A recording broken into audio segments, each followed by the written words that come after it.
ಎಲ್ಲರಿಗೂ ಶೈಲಸುತೆ ರಂಜಿತಳ ನಮಸ್ಕಾರಗಳು. ಮನಸ್ಸುಗಳ ಸಂವಹನಕ್ಕೆಂದು ಸಕಾರವಾದ ಮಾತಿನ ಮನೆಯಲ್ಲಿಂದು 78ನೆಯ ಕಾರ್ಯಕ್ರಮವಾಗಿ ಮೌನವನ್ನು ಆಲಿಸೋಣ ಆನಂದಿಸೋಣ ಎಂಬ ಕಾರ್ಯಕ್ರಮ ಯೋಗ ದಿನಾಚರಣೆಯ ವಿಶೇಷ ಕಾರ್ಯಕ್ರಮವಾಗಿ ಈ ದಿನ ಮಾತಿನ ಮನೆಯಲ್ಲಿ ನೆರವೇರಲಿದೆ. ಈ ಕಾರ್ಯಕ್ರಮಕ್ಕೆ ಆಗಮಿಸಿರುವ ಸರ್ವರನ್ನು ನಾನು ಸ್ವಾಗತಿಸುತ್ತಿದ್ದೇನೆ. ಇಂದಿನ ಕಾರ್ಯಕ್ರಮವನ್ನು ನೆರವೇರಿಸಿಕೊಡಲಿರುವಂತಹ ಭಾಗೀರಥಿ ಕನ್ನಡತಿ ಅವರನ್ನು ಪ್ರೀತಿಯಿಂದ ವೇದಿಕೆಗೆ ಆಹ್ವಾನಿಸುತ್ತಿದ್ದೇನೆ. ದಯಮಾಡಿ ವೇದಿಕೆಗೆ ಆಗಮಿಸಿ ಆಸನವನ್ನ ಅಲಂಕರಿಸಬೇಕಾಗಿ ವಿನಂತಿ. ಅತಿಥಿಗಳಾಗಿ KN ನಾರಾಯಣ ಸ್ವಾಮಿ, ನಿವೃತ್ತ ಪೊಲೀಸ್ ಅಧಿಕಾರಿಗಳು, ಇವರನ್ನು ಕೂಡ ವೇದಿಕೆಗೆ ಆಹ್ವಾನಿಸುತ್ತಿದ್ದೇನೆ. ಮಾತಿನ ಮನೆಯ ಒಡೆಯರು, ಕಾರ್ಯಕ್ರಮದ ರೂವಾರಿಗಳು ಆಗಿರುವ ರಾಸು ವೆಂಕಟೇಶ್ ಅವರು ಸಹ ವೇದಿಕೆಯಲ್ಲಿ ಉಪಸ್ಥಿತರಾಗಬೇಕಾಗಿ ವಿನಂತಿ.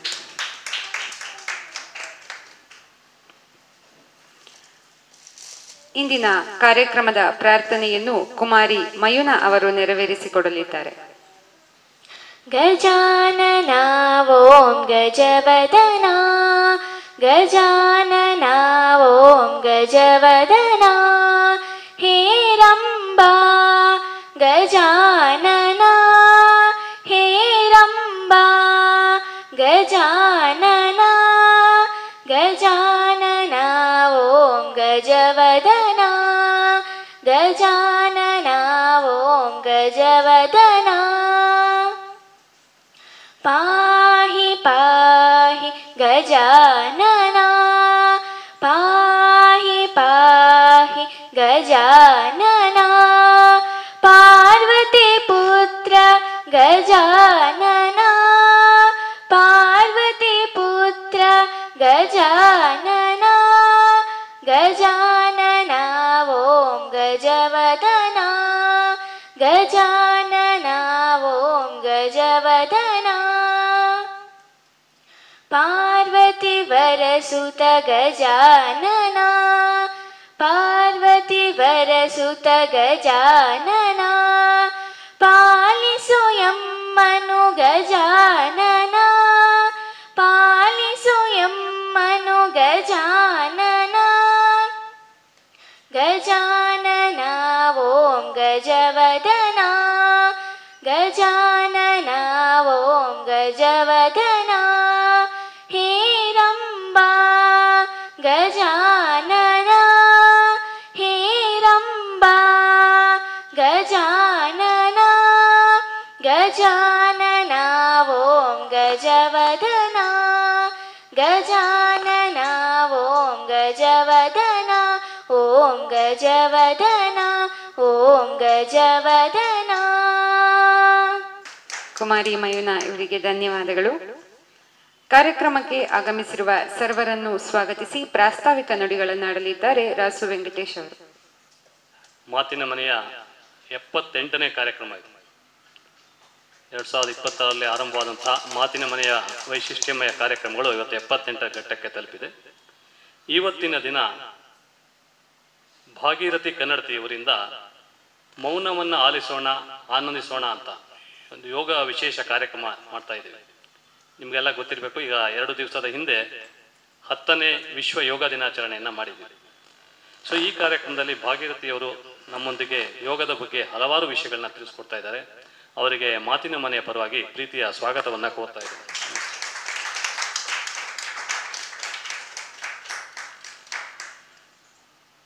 ಇದರೊಂದಿಗೆ ವೇದಿಕೆಯಲ್ಲಿ ನನ್ನ ಆತ್ಮೀಯರಾದಂತಹ ಶ್ರೀ KN ನಾರಾಯಣ ಸ್ವಾಮಿ ಅವರಿದ್ದಾರೆ. ಅವರಿಗೂ ಕೂಡ ಪ್ರೀತಿಯ ಸ್ವಾಗತವನ್ನು ಕೋರ್ತಾ ಇದ್ದೇನೆ.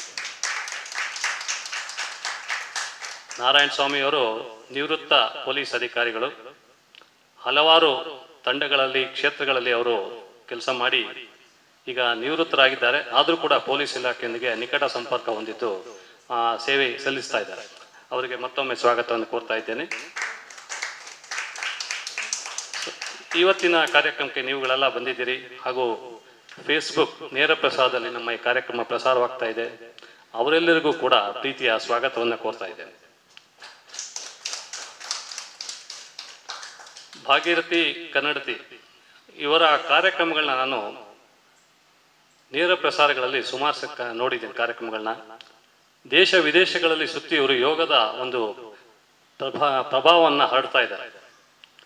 ಯೋಗ ವಿಶ್ವವ್ಯಾಪ್ತಿಯಾಗೋದಕ್ಕೆ ಮೋದಿ ಹೇಗೆ ಕಾರಣರಾಗಿದ್ದಾರೋ, ನಮ್ಮ ಭಾಗೀರಥಿಯವರು ಕೂಡ ಹಲವಾರು ದೇಶಗಳಿಗೆ ಸುತ್ತಿ ಯೋಗದ ಮಹಿಮೆಯನ್ನ ತಿಳಿಸಿ ಯೋಗದ ಪ್ರಚಾರ ಕಾರ್ಯದಲ್ಲಿ ಮಾಡ್ತಾ ಇದ್ದಾರೆ. ಈಗಾಗಲೇ 15ಕ್ಕೂ ಹೆಚ್ಚು ದೇಶಗಳಲ್ಲಿ ಇವರು ಯೋಗ ಪ್ರಚಾರ ಕಾರ್ಯವನ್ನ ಮಾಡ್ತಾ ಇದ್ದಾರೆ. ಈ ಯೋಗದ ತಿಂಗಳು ಅಂದ್ರೆ ಜೂನ್ ಬಂತು ಅಂದ್ರೆ ಅವ್ರು ನಮ್ಮ ಕೈಗೆ ಸಿಗೋದೇ ಕಷ್ಟ. ಅವರು ಬಹುಶಃ ಭಾಗೀರಥಿಯವ್ರನ್ನ ನಾವೊಂದು 6-7 ತಿಂಗಳಿಂದ ಕಾರ್ಯಕ್ರಮ ಕೊಡಿ ಕೊಡಿ ಕೊಡಿ ಅಂತ ಕೇಳಿ ಕೊನೆಗೆ ಇವತ್ತು ಯೋಗ ನಮ್ಮ ಮಾತಿನ ಮನೆಗೆ ಬಂದಿದೆ. ಸೊ ಇನ್ನು ಮಾತಿನ ಮನೆ ಬಗ್ಗೆ ಈಗಾಗಲೇ ಎಲ್ಲರಿಗೂ ಗೊತ್ತಿದೆ.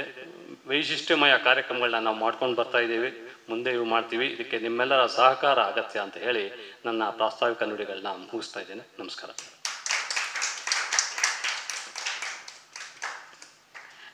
ರಾಸು ವೆಂಕಟೇಶ್ ಅವರಿಗೆ ಧನ್ಯವಾದಗಳು.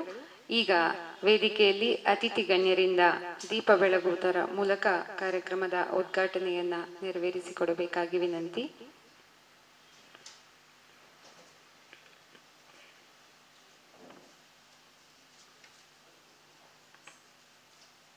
असतो मा सद्गमय तमसो मा ज्योतिर्गमय मृत्योर्मा अमृतंगमय. ओम शांति शांति शांति.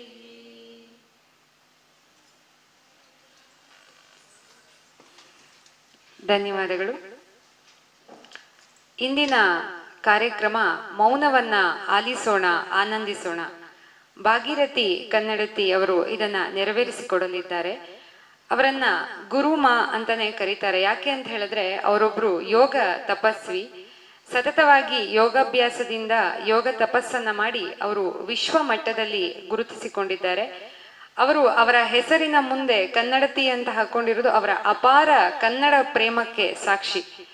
ಇವರು 20 ವರ್ಷಗಳಲ್ಲಿ 26,000ಕ್ಕೂ ಹೆಚ್ಚು ಕನ್ನಡೇತರರಿಗೆ ಉಚಿತವಾಗಿ ಕನ್ನಡವನ್ನ ಹೇಳಿಕೊಟ್ಟಿದ್ದಾರೆ.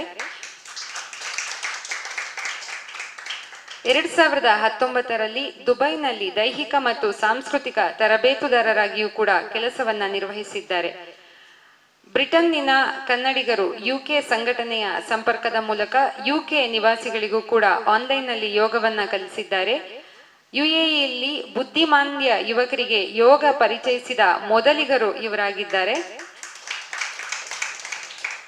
ಬೆಂಗಳೂರಿನ ಅರಮನೆ ಮೈದಾನದಲ್ಲಿ ಏಕಕಾಲಕ್ಕೆ 50,000 ಜನಸಮೂಹಕ್ಕೆ ಯೋಗ ತರಬೇತಿಯನ್ನ ನೀಡಿದಂತಹ ಸಾಧನೆ ಇವರದ್ದು. ಎಲ್ಲ ವಿಭಾಗಗಳಲ್ಲಿ ಕೆಲಸ ಮಾಡುವವರಿಗೂ ಕೂಡ ಇವರು ಯೋಗವನ್ನ ಕಲಿಸಿದ್ದಾರೆ. ಬೆಂಗಳೂರಿನ ಕಮಾಂಡೋಗಳು, ವೈದ್ಯರು, ವಿಮಾನ ಚಾಲಕರು, ಗರ್ಭಿಣಿಯರು, ಮಾನಸಿಕ ಬೆಳವಣಿಗೆಯ ಕುಂಠಿತರು, ಹೀಗೆ ಎಲ್ಲ ಕ್ಷೇತ್ರದಲ್ಲಿರುವವರಿಗೂ ಕೂಡ ಇವರು ಯೋಗವನ್ನ ಕಲಿಸಿದ್ದಾರೆ. 15 ದೇಶಕ್ಕೂ ಹೆಚ್ಚಿನ ದೇಶದ ಜನರಿಗೆ ನಮ್ಮ ಭಾರತೀಯ ಯೋಗವನ್ನ ಪರಿಚಯ ಮಾಡಿದ್ದಾರೆ. 2016ರಲ್ಲಿ ತಮಿಳುನಾಡಿನ ಮುಖ್ಯಮಂತ್ರಿಯಾಗಿದ್ದಂತಹ ಜಯಲಲಿತಾ ಅವರು ಜೂನಿಯರ್ ಮದರ್ ತೆರೆಸಾ ಬಿರುದನ್ನ ನೀಡಿ ಇವರನ್ನ ಗೌರವಿಸಿದ್ದಾರೆ. ಆರ್ಯಭಟ ಸಾಂಸ್ಕೃತಿಕ ಟ್ರಸ್ಟ್ ಬೆಂಗಳೂರು 2019ರಲ್ಲಿ ಆರ್ಯಭಟ ಅಂತಾರಾಷ್ಟ್ರೀಯ ಪ್ರಶಸ್ತಿಯನ್ನ ನೀಡಿ ಗೌರವಿಸಿದೆ. ದುಬೈ ಅನಿವಾಸಿ ಕನ್ನಡಿಗರ ವೇದಿಕೆ ಇವರನ್ನ ಸನ್ಮಾನಿಸಿ ಗೌರವಿಸಿದೆ. ಇವರಿಗೆ ಹೀಗೆ ಅನೇಕ ಹಲವಾರು ವೇದಿಕೆಗಳು ಗೌರವ ಸನ್ಮಾನಗಳನ್ನ ನೀಡಿದ್ದಾರೆ. ವಾವ್ ಪವರ್ ಆಫ್ ಯೋಗ ಅಂತಾರಾಷ್ಟ್ರೀಯ ಯೋಗ 2021ರಲ್ಲಿ ಅದನ್ನ ಇವರು ಝೂಮ್ ವೇದಿಕೆಯ ಮೂಲಕ ನಡೆಸಿಕೊಟ್ಟಿರ್ತಕ್ಕಂತಹ ಕೀರ್ತಿ ಇವರದ್ದು. ಇವರು ವಾವ್ ಪವರ್ ಯೋಗವನ್ನ ಯುಎಇಯಲ್ಲಿ ಉದ್ಘಾಟಿಸಿ ಅಲ್ಲಿ ಪದಾಧಿಕಾರಿಗಳನ್ನ ನೇಮಿಸಿ ಅದನ್ನು ಒಂದು ವ್ಯವಸ್ಥಿತವಾಗಿ ಸಂಘಟಿಸಿರುತ್ತಾರೆ.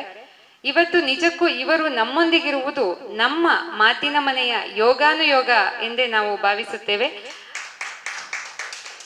ಈಗ ವೇದಿಕೆಯಲ್ಲಿ ಭಾಗೀರಥಿ ಕನ್ನಡತಿ ಅವರಿಂದ ಮೌನವನ್ನ ಆಲಿಸೋಣ, ನಾವು ನೀವೆಲ್ಲರೂ ಆನಂದಿಸೋಣ. ನಮಸ್ಕಾರ. ಇವತ್ತು ಮಾತಿನ ಮನೆಗೆ ಒಂದು ಯೋಗ ದೇವತೆ ಮಾತಿನ ಮನೆಗೆ ಬಂದಿದ್ದಾಳೆ. ಅದು ನಮ್ಮ ಯೋಗ. ನಿಮಗೆ ಮತ್ತೊಮ್ಮೆ ಪ್ರೀತಿಯಿಂದ ಸ್ವಾಗತಿಸ್ತಾ ಇದ್ದೇನೆ.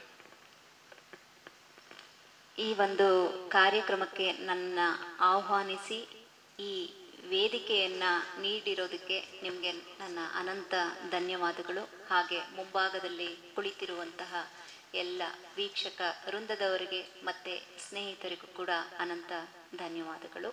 ಜೊತೆಗೆ 10ನೇ ವಿಶ್ವ ಅಂತಾರಾಷ್ಟ್ರೀಯ ಯೋಗ ದಿನಾಚರಣೆಯ ಹಾರ್ದಿಕ ಶುಭಾಶಯಗಳು.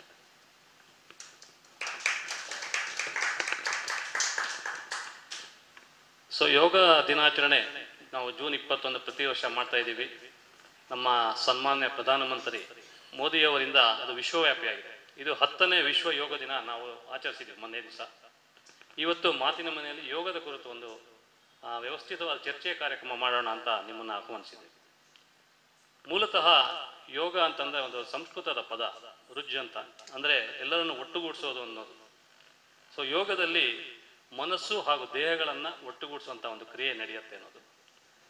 ಈ ಯೋಗದ ಬಗ್ಗೆ ಯೋಚನೆ ಮಾಡ್ತಾ ಇರ್ಬೇಕಾದ್ರೆ ನಮ್ಗನ್ಸಿದ್ದು,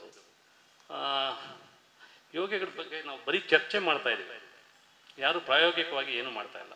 ಯೋಗ ಹಾಗಿರತ್ತೆ, ಯೋಗ ಮಾಡೋದ್ರಿಂದ ಹೀಗಿರುತ್ತೆ ಅಂತ ಹೇಳ್ತಾ ಇರ್ತೀವಿ ಹೊರತು ಯೋಗದ ಬಗ್ಗೆ ಚರ್ಚೆಗಳು ನಡೀತಾ ಇಲ್ಲ ಅಂತ ನನಗನ್ನಿಸ್ತಾ ಇದೆ. ನೀವೇನಂತೀರಾ? ಯೋಗದ ಬಗ್ಗೆ ಮಾತುಕತೆ ನಡೀತಾ ಇದೆ, ಚರ್ಚೆಗಳು ಇನ್ನೂ ಆಗ್ತಾ ಇಲ್ಲ. ಮಾತಾಡ್ತಾರೆ ಜನರು ಯೋಗದ ಬಗ್ಗೆ. ಎಲ್ಲರೂ ಸಾಮಾನ್ಯವಾಗಿ ಮಾತಾಡ್ತಾರೆ, ಯೋಗ ಮಾಡೋದ್ರಿಂದ ಆರೋಗ್ಯ ಚೆನ್ನಾಗಿರುತ್ತೆ, ಡೂ ಯೋಗ ನೋ ರೋಗ, ಇದನ್ನೆಲ್ಲ ಸರ್ವೇ ಸಾಮಾನ್ಯವಾಗಿ ಹೇಳ್ತೀವಿ. ಅದ್ರ ಬಗ್ಗೆ ಯಾರು ಚರ್ಚೆಗಳನ್ನು ಮಾಡ್ತಾ ಇಲ್ಲ. ಈಗಿನ ಮಾಧ್ಯಮಗಳಲ್ಲಿ ಬೇಡವಾದ ವಿಚಾರಗಳನ್ನು ಅತಿ ಹೆಚ್ಚಿನ ಮಟ್ಟದಲ್ಲಿ ಚರ್ಚೆಗಳನ್ನು ನಡೆಸುವಂಥ ಈ ದಿನಗಳಲ್ಲಿ ಮತ್ತು ಈ ದಿನಗಳಲ್ಲಿ ಅತಿ ಹೆಚ್ಚಿನದಾಗಿ ನಮ್ಮ ಜನರಿಗೋ ಅಥವಾ ನಮ್ಮ ಸಮಾಜಕ್ಕೋ ಅಥವಾ ನಮ್ಮ ದೇಶಕ್ಕೋ ಏನು ಬೇಕಿದೆ ಅನ್ನುವ ಒಂದು ವಿಚಾರವನ್ನು ಅರಿತು ಆ ವಿಚಾರದ ಬಗ್ಗೆ ಇತ್ತೀಚಿನ ದಿನಗಳಲ್ಲಿ ಚರ್ಚೆ ನಡೀತಾ ಇಲ್ಲ. ಸೊ ನೋಡೋಣ, ಈ ಮಾತಿನ ಮನೆಯ ಮುಖಾಂತರ ನಮ್ಮ ಕರ್ನಾಟಕದಲ್ಲಾದರೂ ಸರಿ ಎಲ್ಲ ಕೆಲವು ಮಾಧ್ಯಮಗಳಲ್ಲಿ ಈ ಯೋಗದ ಬಗ್ಗೆ ಮಾತುಕತೆಯನ್ನು ನಡೆಸುವಂತಹ ಚರ್ಚೆಯನ್ನು, ಹಾಗೆ ಚರ್ಚೆ ಮಾಡೋದ್ರಿಂದ ಸಾಮಾನ್ಯ ಜನರಿಗೆ ಸಾಕಷ್ಟು ಸಂಶಯಗಳಿವೆ. ಯೋಗದಲ್ಲೇ ನಾನಾ ತಪ್ಪು ತಿಳುವಳಿಕೆ ಇದೆ. ಆ ತಪ್ಪು ತಿಳುವಳಿಕೆಗಳು ಹೋಗಲಾಡಿಸಬಹುದೇನೋ ಥ್ರೂ ಮಾಧ್ಯಮ. ಯಾಕಂದರೆ ಭಾಗೀರಥಿ ಬರೀ ನಡ್ಕೊಂಡೇ ಹೋಗಬೇಕು, ಮನೆಗೆ ರೀಚ್ ಆಗಬೇಕು. ಆದರೆ ಮಾಧ್ಯಮ ಒಂದು ಮನ್ಸು ಮಾಡಿದ್ರೆ, ಯಾವುದೋ ಒಂದು ಶಕ್ತಿಯನ್ನು ತಂದು ಮಾಧ್ಯಮದಲ್ಲಿ ಇಟ್ಕೊಂಡು ಅವರ ಸಂದರ್ಶನವನ್ನು ಮಾಡೋದ್ರ ಮುಖಾಂತರ ಒಳ್ಳೊಳ್ಳೆ ತಿಳುವಳಿಕೆಯನ್ನು ಜನರಿಗೆ ಕೊಡಬಹುದು ಅನ್ನೋ ಒಂದು ನನ್ನ ಒಂದು ಅನಿಸಿಕೆ. ಈಗ ನಾವು ಯೋಗ ಅಂದ್ರೆ ಏನು, ಅಲ್ಲಿಂದನೇ ನಾವು ಕಾರ್ಯಕ್ರಮ ಆರಂಭಿಸೋಣ. ಯೋಗ ಅಂದ್ರೆ ನಿಮ್ಮ ಪ್ರಕಾರ ಏನು? ಯೋಗ ಅಂದರೆ ಏನು ಅಂತ ಹೇಳಿ ತಾವು ಪ್ರಾಸ್ತಾವಿಕ ನುಡಿಯಲ್ಲೇ ಈಗಾಗಲೇ ಹೇಳ್ಬಿಟ್ಟಿದ್ದೀವಿ. ಈಗೆಲ್ಲ ಏನು ನಾನು ನೀವು ಕುತ್ಕೊಂಡಿದ್ದೇವೆ, ವೀಕ್ಷಕರು ನಾವೆಲ್ಲ ಕುತ್ಕೊಂಡಿದ್ದೇವೆ, ಫೇಸ್ಬುಕ್ನಲ್ಲಿ ಲೈವ್ ಕನೆಕ್ಟ್ ಮಾಡಿದ್ದೀರಾ, ಎಲ್ಲರೂ ಒಬ್ರಿಗೊಬ್ರು ನಾವಿಲ್ಲಿ ಕನೆಕ್ಟ್ ಆಗಿಬಿಟ್ಟಿದ್ದೀವಿ. ಅದೇ ಯೋಗ ಯೋಗ ಯೋಗ ಅಂದರೆ ಒಂದಕ್ಕೊಂದು ಸೇರಿಸು, ಒಂದಕ್ಕೊಂದು ಸೇರಿಸು ಮಾತಾಡ್ತೀವಿ. ದೇಹ ಮನಸ್ಸನ್ನು ಸೇರಿಸ್ಬೇಕು ಅಥವಾ ಸೇರಿಸುತ್ತೆ ಅಂತ, ಅದೊಂದೇ ಅಲ್ಲ, ಮೇಯ್ನು ನಾವು ಮತ್ತು ಸಮಾಜದ ನಡುವೆ ಒಂದು ಸಾಮರಸ್ಯವನ್ನು ತಂದುಕೊಡುತ್ತೆ. ಸೊ ಈಗ ಮೊದಲು ನಾನು ಮತ್ತು ನನ್ನ ಮನೆಯವರ ನಡುವೆ ಸಾಮರಸ್ಯವನ್ನು ತಂದಂತಹ ಯೋಗ ಪಕ್ಕದ ಮನೆಗೆ, ಊರಿಗೆ, ಹಾಗೆ ಸಮಾಜಕ್ಕೆ, ನಾಡಿಗೆ, ದೇಶಕ್ಕೆ, ದೇಶದಿಂದ ದೇಶಕ್ಕೆ, ಅಂದರೆ ಓವರ್ ಆಲ್ ಆ ಕೋಮುವಾದದ ಅಂತ ಕೆಲವು ವಿಚಾರಗಳನ್ನು ಸದೆ ಬಡಿಯೋದು ಇಲ್ಲ, ಅದು ಸರ್ಸೋದು ಇಲ್ಲ, ಅವೆಲ್ಲ ಪಾಡಿಗೆ ಅವೇ ಫಿಲ್ಟ್ರಾಗಿ ಸೈಡಿಗೆ ಹೋಗ್ತಾ ಇರ್ತವೆ. ಅಂತ ಸಾಮರಸ್ಯವನ್ನ ಏನು ತಂದು ಕೊಡುತ್ತಲ್ಲ, ಸೇರಿಸ್ಕೊಡುತ್ತಲ್ಲ, ಅದೇ ಒಂದು ಯೋಗ. ಯೋಗ ಯಾಕೆ ಬೇಕು ಮನುಷ್ಯನಿಗೆ? ಮತ್ತೆ ಅದೇ ಉತ್ತರಕ್ಕೆ ನಾವು ಬರ್ತೇವೆ. ಯೋಗ ಯಾಕೆ ಬೇಕು? ಇದು ಮನಸ್ಸನ್ನ ಮತ್ತೆ ದೇಹವನ್ನ ಒಂದು ಮಾಡುತ್ತೆ. ಹೆಂಗ್ ಒಂದು ಮಾಡುತ್ತೆ? ಬಲ ಮಾಡುತ್ತೆ. ಹೇಗ್ ಬಲ ಮಾಡುತ್ತೆ? ಬಹಳ ಮುಖ್ಯ. ಒಂದು, ಕೆಲವು ವರ್ಷಗಳ ಹಿಂದೆ ನಾವು ಕೆಲವು ಪುಸ್ತಕಗಳ ಮ್ಯಾಗಝಿನ್ಗಳೆಲ್ಲ ಏನಾದರೂ ನೋಡಿದಾಗ ನಮ್ಮ ವಿದೇಶಿಗರು ಇಲ್ಲಿ ಪ್ರವಾಸಕ್ಕೆ ಬರ್ತಾ ಇದ್ರು. ಅವರೆಲ್ಲ ಬಂದು ಕೆಲವು ಚಿತ್ರಗಳನ್ನೆಲ್ಲ ಅವರವರ ಮ್ಯಾಗಝಿನ್ನಲ್ಲಿ, ಆಗ ಜರ್ನಲಿಸಮ್ ಒಂದು ಟ್ರೆಂಡ್ನಲ್ಲಿತ್ತು, ಫಾರಿನರ್ಸ್ ಬಹಳ ಬರ್ತಾ ಇದ್ರು. ಆ ಸಮಯದಲ್ಲೇ ನಾನು ಕನ್ನಡ ಸ್ಪೋಕನ್ ಅವ್ರಿಗೋಸ್ಕರ ಶುರು ಮಾಡಿದ್ದು. ಸೊ ಬಡ ದೇಶ ಅಂತ ಹೇಳಿ ತೋರಿಸ್ತಾ ಇದ್ರು. ಎಲ್ಲಿ ಬಡವರಾಗಿದ್ವಿ ಅಂತ ಅಂದರೆ ನಮ್ಮಲ್ಲಿರುವಂತಹ ವಿದ್ಯೆಯನ್ನ ವಿಶ್ವಕ್ಕೆ ನೀಡುವಲ್ಲಿ ನಾವು ಬಡವರಾಗಿದ್ವಿ, ಹೌದಲ್ವಾ? ನಮ್ಮ ಅದೃಷ್ಟ ಮೋದಿಜಿಯವರು ಬಂದರು, ಅವ್ರ ಜೊತೆ ಸಾಕಷ್ಟು ಯೋಗಿಗಳು ನಿಂತರು. ಅವರ ಮುಖೇನ ಈ ದಿನ ವಿಶ್ವ ದಿನಾಚರಣೆಯನ್ನಾಗೆ ಈ ಯೋಗ ದಿನವನ್ನು ನಾವು ಆಚರಿಸ್ತಾ ಇದ್ದೀವಿ. ಮೋದಿಜಿಯವ್ರು ಬರೋಕ್ಕಿಂತ ಮುಂಚೆ ಭಾಗೀರಥಿ ಕನ್ನಡತಿ ಕೂಡ ಯಾರಿಗೂ ಗೊತ್ತಿರಲಿಲ್ಲ. ಅವಾಗ ಒಂಥರ ಮನೆಗೆ ಹೋಗಿ ನಾವು ಭಕ್ತಿ ಯೋಗ ಅಂತ ಯೋಗದ ಬಗ್ಗೆ ನಾವು ಅರಿವನ್ನು ನೀಡ್ತಾ ಇದ್ವಿ. ಆದರೆ ಈಗ ನಮಗೆಲ್ಲ ವೇದಿಕೆಗಳು ಸಿಕ್ಕಿದೆ ಯೋಗದ ಬಗ್ಗೆ ಮಾತಾಡಲಿಕ್ಕೆ, ಯೋಗದ ಬಗ್ಗೆ ಪ್ರಚಾರವನ್ನು ನೀಡಲಿಕ್ಕೆ. ಹಾಗೆ ಒಂದು ಯೋಗ ಯಾಕೆ ಬೇಕು? ಒಂದು ಮಾನಸಿಕ ಆರೋಗ್ಯ, ದೈಹಿಕ ಆರೋಗ್ಯ, ಅಷ್ಟಲ್ಲದೆ ಸಮಾಜದ ಆರೋಗ್ಯ ಬಹಳ ಸುಧಾರಿಸ್ತಾ ಇದೆ. ಬಹಳ ಮುಖ್ಯ ಅದು ಸಮಾಜದ ಆರೋಗ್ಯ. ಅದು ನಮ್ಮ ನಾಡಾಗಲಿ, ದೇಶ ಆಗಲಿ, ವಿದೇಶ ಆಗಲಿ. ಓಕೆ, ಎಲ್ಲೋ ಒಂದು ಕಡೆ ನಮ್ಮ ಭಾರತೀಯರಿಗೆ ಪ್ರಥಮ ಅಗ್ರಸ್ಥಾನವನ್ನು ನೀಡುವಲ್ಲಿ ಯೋಗ ಪ್ರಥಮ ಸ್ಥಾನದಲ್ಲಿರೋದ್ರಿಂದಲೇ ಯೋಗ ಇನ್ನೂ ಬೇಕು ನಮಗೆ ಅಂತ ನಾನು ಹೇಳ್ತೇನೆ. ಈ ದಿನಗಳಲ್ಲಿ ನೀವು ಯಾವುದೇ ದೇಶಕ್ಕೆ ಹೋಗಲಿ, ಐ ಆಮ್ ಫ್ರಮ್ ಇಂಡಿಯಾ ಅಂದ್ಬಿಟ್ರೆ ನಮ್ಮನ್ನು ದೇವತೆ ಥರನೋ ದೇವರ ಥರನೋ ನೋಡ್ತಾರೆ. ಸಂತೋಷ ಆಗುತ್ತೆ. ಖಂಡಿತ ಅದು ನನಗೂ ಬಹಳ ಅನುಭವ ಆಗಿದೆ. ಬೇರೆ ಫೀಲ್ಡ್ನಲ್ಲಿದ್ರೆ ಇಷ್ಟು ಗೌರವ ಸಿಗ್ತಾ ಇತ್ತೋ ಇಲ್ವೋ ನನಗಂತೂ ಗೊತ್ತಿಲ್ಲ. ಯೋಗ ನನಗೆ ಅಗಾಧವಾದಂಥ ಗೌರವ ನೀಡಿದೆ, ಆರೋಗ್ಯವನ್ನು ನೀಡಿದೆ. ಸಮಾಜದ ಜೊತೆಗೆ ನಾನು ಹೊಂದಿಕೊಂಡು ನಡೆಯೋದನ್ನು ಕೂಡ ನನಗೆ ಕಲಿಸ್ಕೊಟ್ಟಿದೆ. ಸೊ ನಾನು ಅಂತಲ್ಲ, ಇದೇ ಅನುಭವ ಎಷ್ಟೋ ಜನರಿಗಾಗಿದೆ. ಹಾಗಾಗಿ ಯೋಗದ ಅವಶ್ಯಕತೆ ಇದೆ. ಹಾಗೆ ಇತ್ತೀಚಿನ ದಿನಗಳಲ್ಲಿ ಕೌಟುಂಬಿಕ ವಿಚಾರಗಳಲ್ಲಿ ನಾನಾ ತಾರತಮ್ಯಗಳು ಅಥವಾ ವ್ಯತ್ಯಾಸಗಳಾಗ್ತಾ ಇರುತ್ತೆ. ಎಲ್ಲೋ ಒಂದು ಕಡೆ ಕುಟುಂಬ ಸಹಿತವಾಗಿ ಯೋಗವನ್ನು ಮಾಡ್ತಾ ಇರೋದ್ರಿಂದ ಅದೆಷ್ಟೋ ಕುಟುಂಬಗಳು ಈಗ ಸಾಮರಸ್ಯದಿಂದ ಜೀವನವನ್ನು ನಡೆಸೋವಂಥ ಒಂದು ನಾನು ಕಣ್ಣಲ್ಲಿ ಕಾಣ್ತಾ ಇದ್ದೀನಿ ವ್ಯತ್ಯಾಸದ ಬದಲಾವಣೆಯ ಜೀವನವನ್ನು. ಹಾಗಾಗಿ ನಾನು ಬಹಳ ಏನು ಹೇಳ್ತೀನಿ, ವಿಶ್ವಾಸದಿಂದ ಯೋಗ ಈ ಕಾರಣಕ್ಕೋಸ್ಕರ ಬೇಕು. ನಾನಾ ಕಾರಣಗಳು, ಅದರಲ್ಲೂ ಕಣ್ಣಿಗೆ ಕಾಣುವಂಥ ಮೇಜರ್ ಇದನ್ನು ನಾನು ಹೇಳ್ಬೋದು. ಸೊ ನೀವು ಹೇಳಿದಾಗೆ ಯೋಗ ಇವು ಎಲ್ಲ ಕಡೆಗೂ ಯೋಗದ ಶಾಲೆಗಳು ನಡೀತಾ ಇದೆ. ಹೌದು, ಎಲ್ಲ ಬೆಳಗ್ಗೆ ಸಂಜೆ ಶಾಖೆಗಳೆಲ್ಲ ಆರಂಭಿಸಿ ಅಲ್ಲಿ ಎಲ್ಲ ಮನೆಗಳಿಂದ ಹೋಗಿ ಯೋಗ ಕಲಿತಾ ಇದ್ದಾರೆ. ಹೌದು.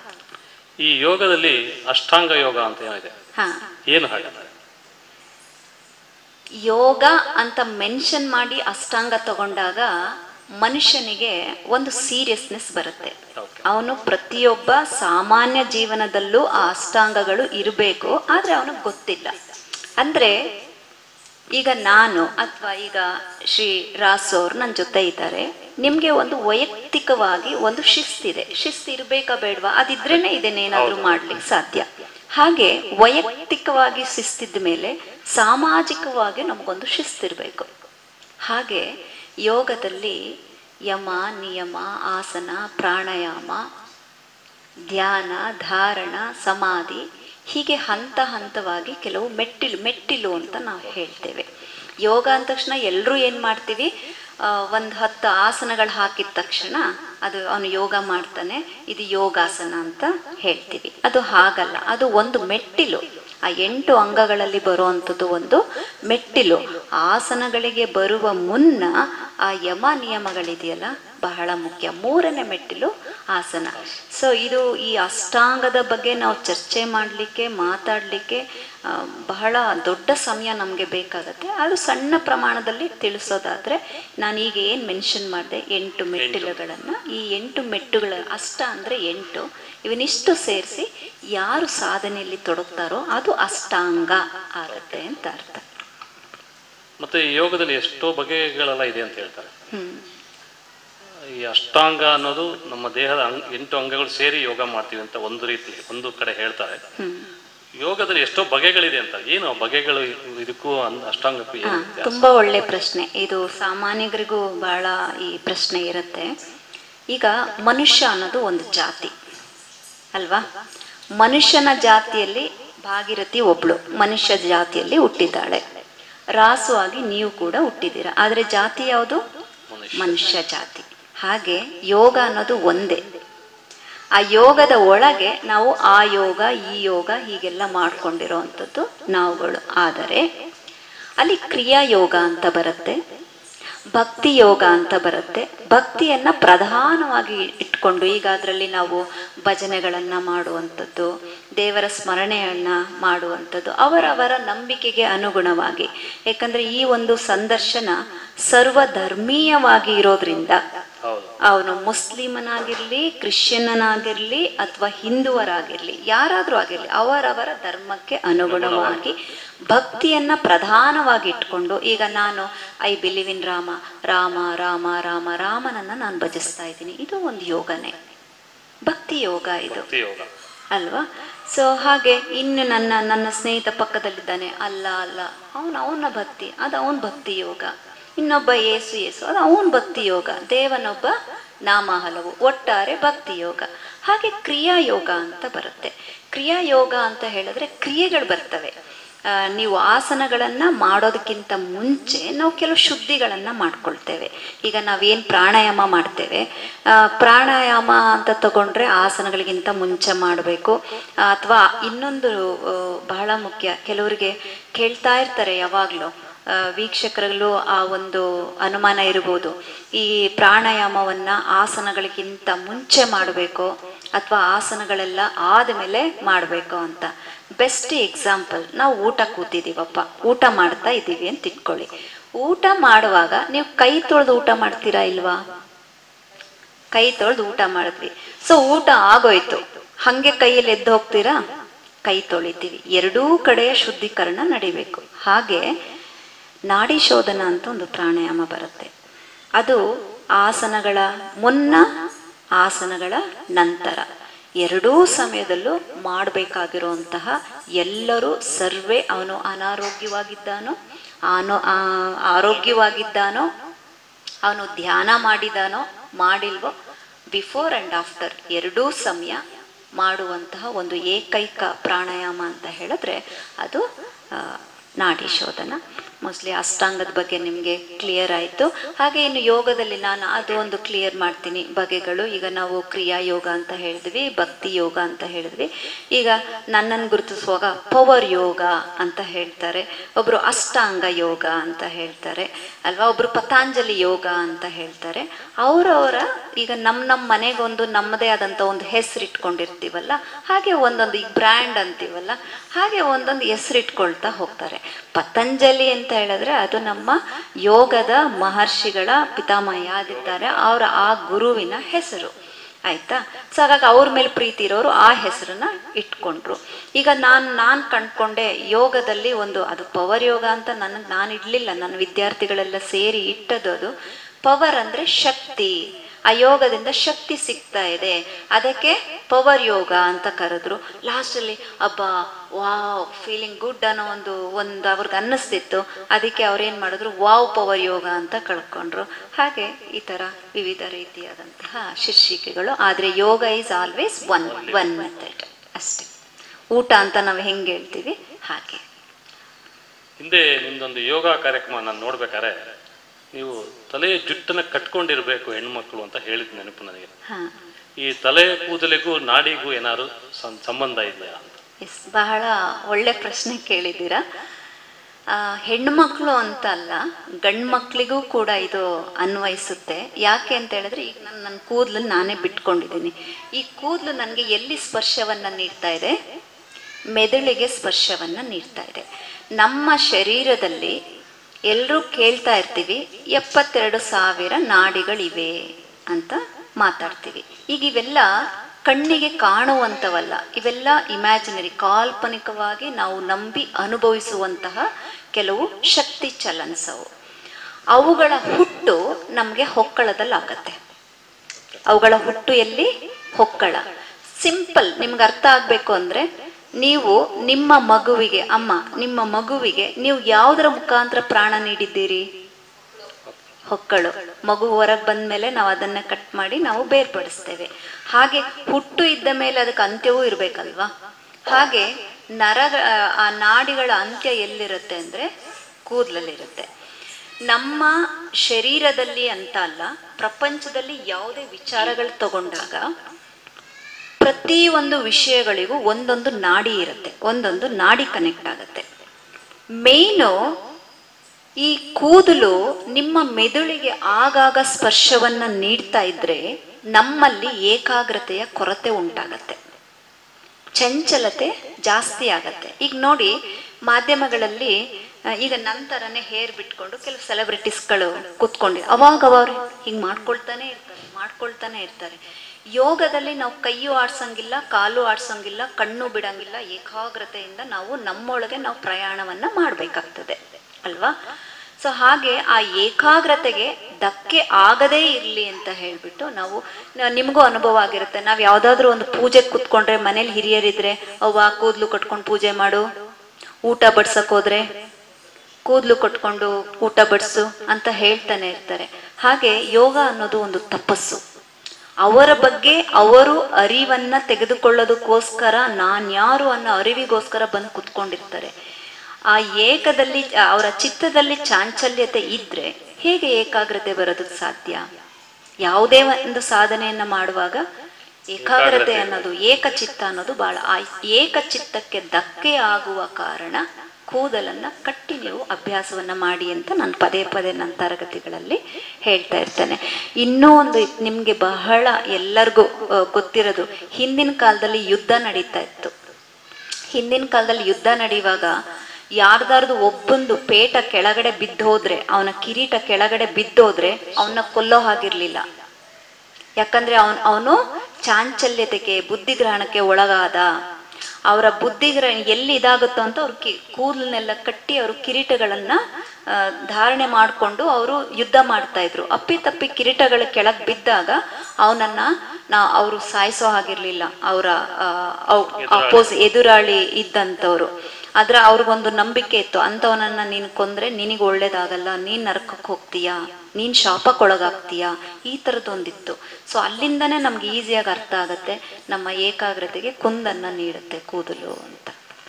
ಹಾಗಾಗಿ ಈಗ ಈ ಬಹುಶಃ ಕರೋನಾ ಕಾಲದಿಂದ ಇರಬೇಕು, ನಾವು ಎಲ್ಲ ಈ ಮೊಬೈಲು ಕಂಪ್ಯೂಟರ್ಗಳಿಗೆ ಅಡಿಕ್ಟ್ ಆಗ್ಬಿಟ್ಟು ನಾನು ಯೂಟ್ಯೂಬ್ ಮೂಲಕ ಯೋಗ ಕಲಿತಾ ಇದ್ದೀನಿ ಅಂತ ಒಂದು ಹೊಸ ವಾದ ಶುರುವಾಗಿದೆ. ಓಕೆ, ಇದು ನಿಮ್ಗೆ ಏನ್ ಅನ್ಸುತ್ತೆ? ಯೂಟ್ಯೂಬ್ ಇಂದ ನಾವು ಕಲಿಯೋದು ಸಾಧ್ಯವಾ? ಯೂಟ್ಯೂಬ್ ಇಂದ ಈಗ ನೀವು ನನ್ನ ಶಿಷ್ಯನಾಗಿ ಎಕ್ಸಾಂಪಲ್ ನಾನು ಹೇಳೋದು, ನೀವೊಂದು ವರ್ಷದಿಂದ ನನ್ನ ಹತ್ರನೇ ಪ್ರಾಕ್ಟೀಸ್ ಮಾಡ್ತಾ ಇದ್ದೀರಾ, ನಿಮಗೆ ಸಿಗ್ತಾ ಇಲ್ಲ, ನಮ್ದು ಯಾವುದೋ ಒಂದು ರೆಕಾರ್ಡೆಡ್ ಇದೆ, ನೀವು ಫಾಲೋ ಮಾಡ್ಬೋದು. ಆದರೆ ಹೊಸದಾಗಿ ನಾನು ಅಭ್ಯಾಸಿಗನಾದರೆ ನಿಮಗೆ ಅದು ಬಹಳ ಬೇಕಾಗತ್ತೆ. ನೀವು ಕನೆಕ್ಟೇ ಆಗಲಿಲ್ಲ, ಯಾವುದೋ ಒಂದು ಯೂಟ್ಯೂಬ್ನಲ್ಲಿ ನೀವು ನೋಡ್ತಾ ಮಾಡುವಾಗ ಅವರೇ ಕೆಲವೊಂದಷ್ಟು ತಪ್ಪುಗಳು ನಡೆದಿರುತ್ತೆ, ಅದ್ರ ಜೊತೆಗೆ ನೀವು ಮಾಡುವಾಗ ಇನ್ನೊಂದಷ್ಟು ತಪ್ಪುಗಳು ಹೋಗ್ತಾ ಇರುತ್ತೆ.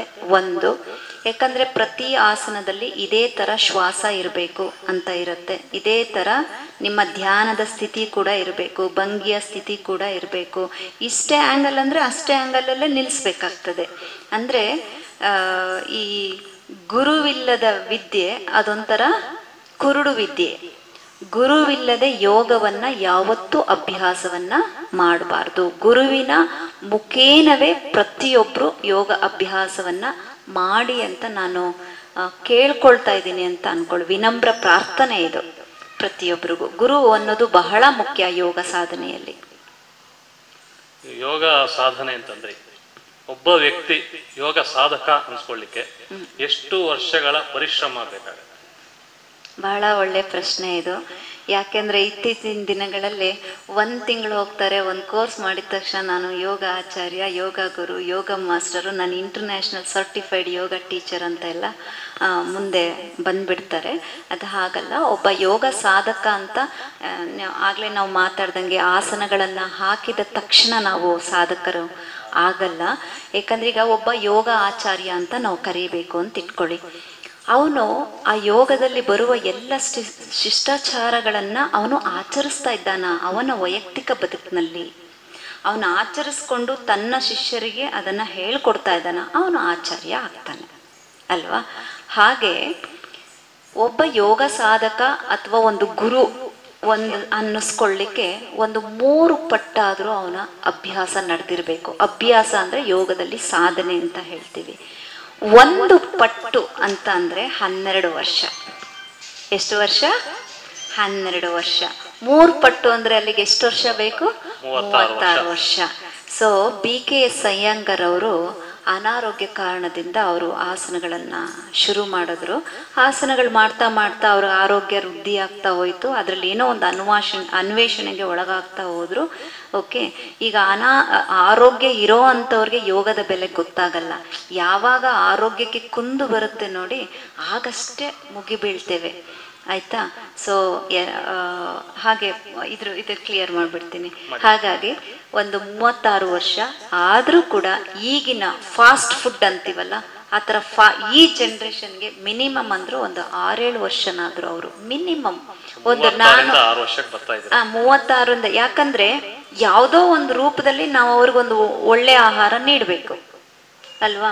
ಈಗ ಹಸಿವನ್ನ ನೀಗಿಸ್ಬೇಕು. ಅದಕ್ಕೆ ನಾವು ಫಾಸ್ಟ್ ಫುಡ್ಡಿಗೆ ಮುಗಿ ಬಿದ್ದಿದ್ದೀವಿ. 36 ವರ್ಷ ಎಲ್ಲಾಯ್ತು, 6 ವರ್ಷ ಎಲ್ಲಾಯ್ತು, 6 ವರ್ಷ ಎಲ್ಲಾಯ್ತು, 1 ತಿಂಗಳು ಎಲ್ಲಾಯ್ತು. ಈಗ 200 ಅವರ್ ಟ್ರೈನಿಂಗ್ ಮಾಡಿಬಿಟ್ರೆ ಅವರು ಒಂದು ಟೀಚರ್ ಆಗಿ ಹೊರ ಬಂದ ಅಂತ ಅರ್ಥ. ಸೊ ಹಾಗಾದ್ರೆ ಈ ಯೋಗ ಸಾಧನೆಗೆ ವಯೋಮಿತಿ ಏನಾರು ಇದೆಯಾ? ಯೋಗ ಸಾಧನೆಗೆ ತುಂಬಾ ಪುಟಾಣಿಗಳನ್ನ ಬಿಟ್ಟು ಅಂಟಿಲ್ ಅವರ ಲಾಸ್ಟ್ ಬ್ರೀತ್ವರೆಗೂ ವಯೋಮಿತಿ ಇಲ್ಲ. ಯಾಕಂದ್ರೆ ಪ್ರತಿಯೊಂದು ಸ್ಥಿತಿಗಳು ಒಂದೊಂದು ಆಸನಗಳೇ. ನೀವು ಬೆಡ್ ಮೇಲೆ ಮಲಗಿದ್ರು ಕೂಡ ಒಂದು ಆಸನವೇ, ನೀವು ಸುಮ್ಮನೆ ಕೂತ್ಕೊಂಡಿದ್ರು ಕೂಡ ಒಂದು ಆಸನವೇ.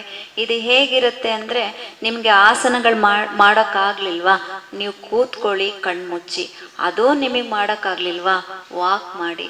ಅದು ನಿಮಗೆ ಮಾಡೋಕ್ಕಾಗಲಿಲ್ವಾ, ಯಾವುದೋ ಒಂದು ಮುದ್ರ ಧಾರಣೆ ಮಾಡಿಕೊಂಡು ಕೂತ್ಕೊಳ್ಳಿ. ಇಲ್ಲ ನಾನು ಕೂತ್ಕೊಳ್ಳೋಕ್ಕೂ ಆಗಲ್ಲ ಅನ್ನೋರಿಗೆ ನಾವು ಮಲಗಿಸ್ಬಿಟ್ಟು ಯೋಗ ನಿದ್ರಾ ಅಂತ ಹೇಳಿ ಮಾಡಿಸ್ತೀವಿ. ಹಾಗಾಗಿ ವಯೋಮಿತಿ ಅನ್ನೋದು ಇಲ್ಲ, ಮಕ್ಕಳಿಗೆ ಮಾತ್ರ ಇರುತ್ತೆ. ಇತ್ತೀಚಿನ ದಿನಗಳಲ್ಲಿ ಎಲ್ಲ ಈ ಕಾಂಪಿಟೇಷನ್ಸು, ಈಗೆಲ್ಲ ಸ್ಪೋರ್ಟ್ಸ್ ಆಯಿತು. ನಮ್ಮ ಯೋಗ ಸ್ಪೋರ್ಟ್ಸ್ ಲಿಸ್ಟಿಗೆ ಆ್ಯಡ್ ಮಾಡಿದ್ಮೇಲೆ ಮುಂದಿನ ದಿನಗಳೀಗ ಭಾಗೀರಥಿ ಯೋಗ ಚಾಂಪಿಯನ್ನು. ಸೊ ನನ್ನ ಶಿಷ್ಯ ಇನ್ನೊಬ್ಳು ಇರ್ತಾಳೆ, ಅವರ ಮಗು ನನ್ನ ಮಗುನು ಭಾಗೀರಥಿ ಥರ ಗುರುಮ ಥರ ಮಾಡಿಬಿಡ್ಬೇಕು ಅಂತ ಹೇಳಿ 3 ವರ್ಷ 4 ವರ್ಷಕ್ಕೆ ತೊಗೊಂಡೋಗಿ ಇನ್ಸ್ಟ್ರಕ್ಟರ್ಸ್ ಹತ್ರ ಹಾಕ್ತಾರೆ. ಅದು ಮಾಡಬಾರ್ದು. ಯಾಕಂದರೆ ಚಿಕ್ಕ ಮಕ್ಕಳಲ್ಲಿ 8 ವರ್ಷದವರೆಗೆ ಅವರ ಮೂಳೆಗಳು ಬೆಳೀತಾ ಇರುವಂಥ ಒಂದು ಸಮಯ. ಮತ್ತು ಆ ಶ್ವಾಸ ಏನು ನಡೀತಾ ಇರುತ್ತೆ ಅದು ಆಟೋಮೆಟಿಕ್ ಆಗಿ ನ್ಯಾಚುರಲ್ ಆಗಿ ನಡಿಬೇಕು. ಯಾವುದೇ ಒತ್ತಡವನ್ನು ಹೇರಬಾರ್ದು. ಆ 8 ವರ್ಷ ತುಂಬೋವರೆಗೂ ಈವನ್ ನಾವು ಹೆಡ್ ಸ್ಟ್ಯಾಂಡ್ ಕೂಡ ನಾವು ಮಾಡಿಸಲ್ಲ, ಬೆಳವಣಿಗೆಯ ಹಂತದಲ್ಲಿರುತ್ತೆ. ಈ ಮಕ್ಕಳ ವಯೋಮಿತಿ ಲಿಮಿಟೇಷನ್ ಅನ್ನು ಬಿಟ್ಟರೆ, ಸೊ ಇನ್ನು ಏಜ್ ಈಗ ನಮ್ಮ 95 ವರ್ಷದವರೆಗೂ ಇವತ್ತು ಸಾಕಷ್ಟು ಇಲ್ಲಿ ನಮ್ಮ ಅಧಿಕಾರಿಗಳು ನೋಡಿದ್ದಾರೆ. ಇವಾಗ ನಮ್ಮ ರಿಟೈರ್ಡ್ ACP ಸರ್ ಕೂಡ ನೋಡಿದ್ದಾರೆ, 95 ಸರ್ ಕೂಡ ನೋಡಿದ್ದಾರೆ. 95 ವರ್ಷದ ಡಾಕ್ಟರ್ ಆನ್ಲೈನ್ನಲ್ಲಿ UK ಇಂದ ಮಾಡ್ತಾರೆ. ಹಾಗಾಗಿ ವಯೋಮಿತಿ ಅವ್ರಿಗೇನು ಇಲ್ಲ. ಮಕ್ಕಳಿಗೆ ಮಾತ್ರ ಮಾಡುವಾಗ ಬಹಳ ಹುಷಾರಾಗಿ ಮಾಡಬೇಕಾಗ್ತದೆ. ಹುಟ್ಟುವಾಗ ಒಂದಷ್ಟು ಮೂಳೆಗಳಿದ್ರೆ ಅವೆಲ್ಲ ಕನೆಕ್ಟ್ ಆಗಿ 3000 ಮರ್ತಿದ್ದೀನಿ ನಾನು, 3600 ಎಷ್ಟು ಮೂಳೆಗಳಿರುತ್ತೆ ಹುಟ್ಟುವಾಗ. ಅವೆಲ್ಲ ಜಾಯಿನ್ ಆಗಿ 205 206ಗೆ ಬರುತ್ತೆ ಕನೆಕ್ಟ್ ಆಗಿ, ಬೆಳವಣಿಗೆಯ ಸಮಯ ಅವೆಲ್ಲ.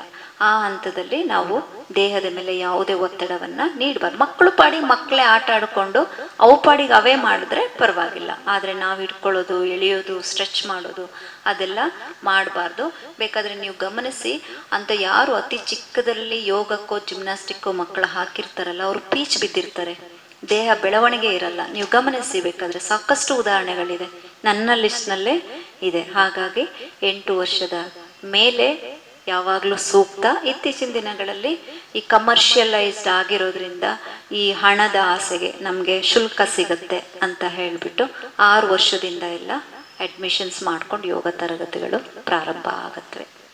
ಅಲ್ಲೊಬ್ರು ಇಲ್ಲೊಬ್ರು ಎಲ್ಲೋ ಹೇಳೋದು ಇಲ್ಲ, 8 ವರ್ಷ ಆಗಲಿ ಅಂತ ಹೇಳೋವಂಥವ್ರು. ಈಗ ಮಾತಾಡುವಾಗ ನೀವು ಯೋಗ ನಿದ್ರೆ ಅಂತ ಒಂದು ಪದ ಬಳಸಿದ್ರಿ. ಏನು ಯೋಗ ನಿದ್ರೆ ಅಂದ್ರೆ? ಯೋಗ ನಿದ್ರೆ ಶವಾಸನ ಬೇರೆ ಬೇರೆನಾ? ಹೌದು, ಯೋಗ ನಿದ್ರೆ ಸಪ್ರೇಟ್, ಶವಾಸನ ಸಪ್ರೇಟ್, ನಿದ್ರೆ ಸಪ್ರೇಟ್. ಈಗ ಇಲ್ಲಿ ನಿದ್ರೆಗೂ ಮತ್ತು ಯೋಗ ನಿದ್ರೆಗೂ ವ್ಯತ್ಯಾಸವನ್ನು ತಿಳಿಸೋದೇ ಆದರೆ, ಕಣ್ಣು ಮುಚ್ಚಿ ನಾವು ಮಲಗಿದ್ವಿ ಅಂತಂದರೆ ನಾವು ಸತ್ತ ಹೆಣಗಳ ರೀತಿ ಮಲಗಿಬಿಡ್ತೀವಿ. ಏನಾಯಿತು ಏನು ಹೋಯ್ತು ನಮ್ಗೆ ಗೊತ್ತಾಗಲ್ಲ. ಯಾವುದೋ ಸೂಪರ್ ಸಬ್ಕಾನ್ಷಿಯಸ್ಸು ನಮ್ಗೆ ಅಲರ್ಟ್ ಆಗಿರ್ಬೋದು. ಎಂಥ ಸಮಯದಲ್ಲಿ ಇವಾಗೆಲ್ಲ ಇದಿಲ್ವೇನೋ, ಈ ತಿಗಣೆಗಳು ಕಚ್ಚೋದು, ಸೊಳ್ಳೆಗಳು ಕಚ್ಚೋದು, ಏನೋ ಒಂದು ನಮಗೆ ಬಂದು ಕಚ್ಚಿತ್ತು ಅಂದರೂ ಕೂಡ ನಾವು ಗಾಢ ನಿದ್ರೆಯಲ್ಲಿ ಕೂಡ ಇದ್ರೂ ಕೂಡ ನಮ್ಮ ಮೈಂಡ್ ಅಲ್ಲಿ ಹೋಗ್ಬಿಟ್ಟು ನಾವು ಕೆರ್ಕೊಳ್ಳೋದು ಮಾಡೋದು ಏನೋ ಒಂದು ಮಾಡ್ತೀವಿ. ಆಯಿತಾ, ಒಂದು ಗಾಢ ನಿದ್ರೆಗೆ ನಾವು ಹೊರಟು ಹೋಗ್ತೀವಿ. ಸೊ ಅಂದರೆ ಅರ್ಥ ಏನು, ಈ ನಿದ್ರೆ ಅನ್ನೋದು ಒಂದು ಅಜಾಗೃತ ಧ್ಯಾನ ಆಯಿತು. ನಮಗೆ ಅದ್ರ ಬಗ್ಗೆ ಜಾಗೃತಿ ಇಲ್ಲ, ಗೊತ್ತಿಲ್ಲ, ಅನ್ಕಾನ್ಷಿಯಸ್ ಆಗಿ ನಾವು ಮಲ್ಕೊಂಡ್ಬಿಡ್ತೀವಿ.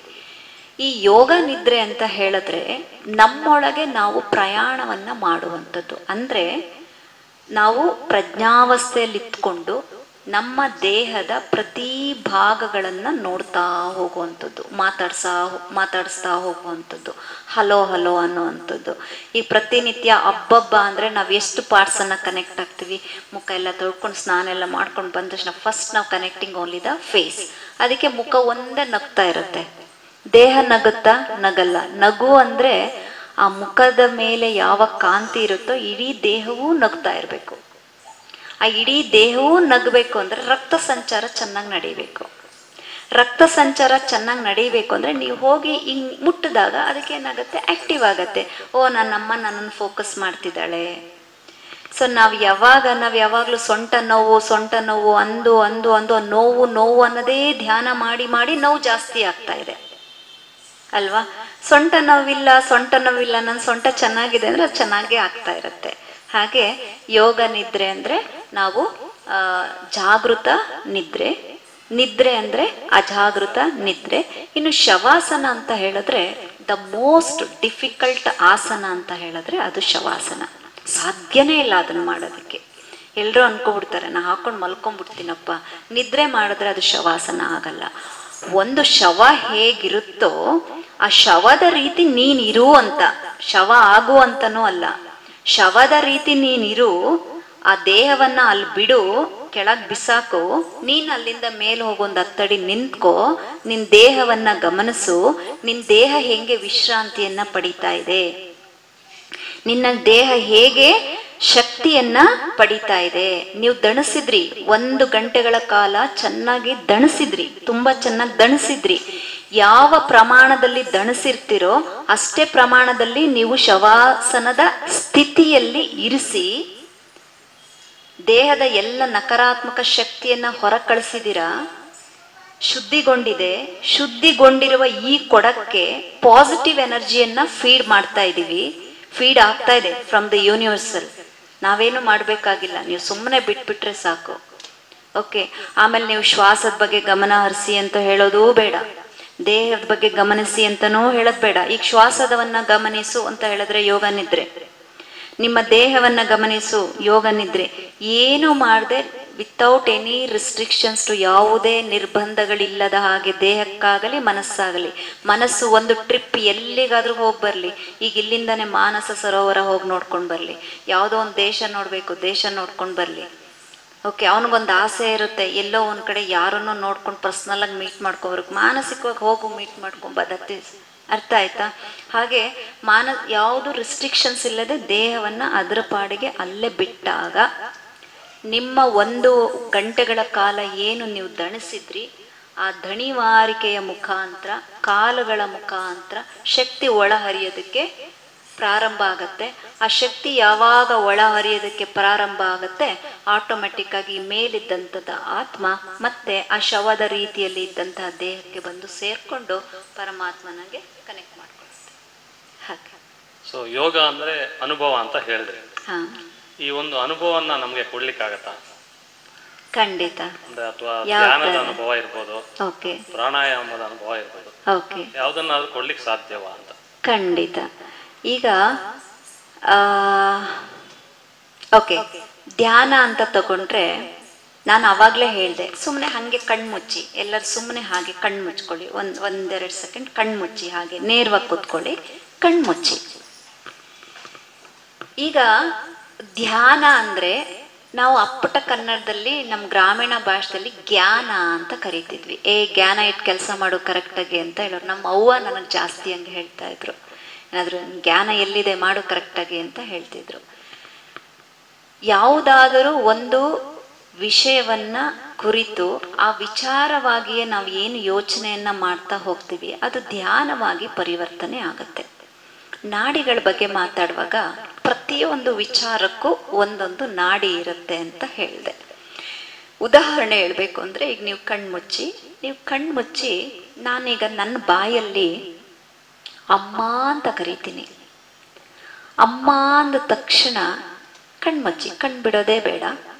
ಅಮ್ಮ ನಿಮ್ಮ ಕಣ್ಮುಂದೆ ಬಂದ್ಬಿಟ್ಲು, ಎಲ್ಲ ಕಣ್ಮುಂದೆ ಬಂದ್ಲು. ಕಣ್ಮುಚ್ಚಿ ಅನುಭವಿಸಿ ಅದನ್ನ. ಅಮ್ಮ ನಿಮ್ಮ ಕಣ್ಮುಂದೆ ಬಂದ್ಲು ಅನ್ನೋರು ಮಾತ್ರ ಥಮ್ಸಪ್ ಮಾಡಿ, ಅಮ್ಮನ ನೋಡ್ತಾ ಇದ್ದೀನಿ, ವೆರಿ ಗುಡ್. ಬಿಡ್ಲೇಬೇಡಿ.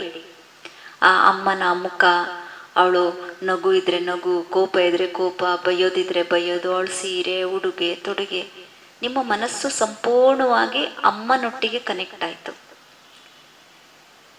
ಈಗ ಇದೇ ವಿಚಾರವನ್ನ ನಾನು ಮುಂದುವರಿಸ್ತಾ ಹೋಗ್ಬಿಟ್ರೆ ಅದು ಧ್ಯಾನವಾಗಿ, ಅಮ್ಮನ ಧ್ಯಾನವಾಗಿ ಕನ್ವರ್ಟ್ ಆಗತ್ತೆ. ಈಗ ನಾನು ಸಬ್ಜೆಕ್ಟ್ ಅನ್ನು ಏನ್ ಮಾಡ್ತೀನಿ, ಇಮ್ಮಿಡಿಯೇಟ್ ಆಗಿ ಸಮುದ್ರ ಅಂದ್ಬಿಡ್ತೀನಿ. ಎಲ್ಲರ ಮನಸ್ಸು ಏನಾಯ್ತು, ಆ ನಾಡಿ ಅಮ್ಮ ಅನ್ನುವ ವಿಷಯದಿಂದ ಇಮ್ಮಿಡಿಯೇಟ್ ಆಗಿ ಸಮುದ್ರ ಕನೆಕ್ಟ್ ಆಯ್ತು. ಆ ನಾಡಿ ಈಗ ಸಮುದ್ರ ಕನೆಕ್ಟ್ ಆಯ್ತು. ಎಲ್ಲರ ಕಣ್ಮುಂದೆ ಈಗ ಸಮುದ್ರ ಬಂತು. ಆ ಸಮುದ್ರದ ತಿಳಿ ನೀರು, ಆ ಅಲೆ, ಅದು ಆಕಾಶಕ್ಕೆ ಚಾಚಿದ ಹಾಗೆ ಆ ಕಡಲು ಬಂದಿದೆ ಅನ್ನೋರು ತಮ್ಸಪ್ ಕೊಡಿ. ಎಸ್, ಅಲ್ಲಿಗೆ ಮನ್ಸು ಕನೆಕ್ಟ್ ಆಯ್ತು.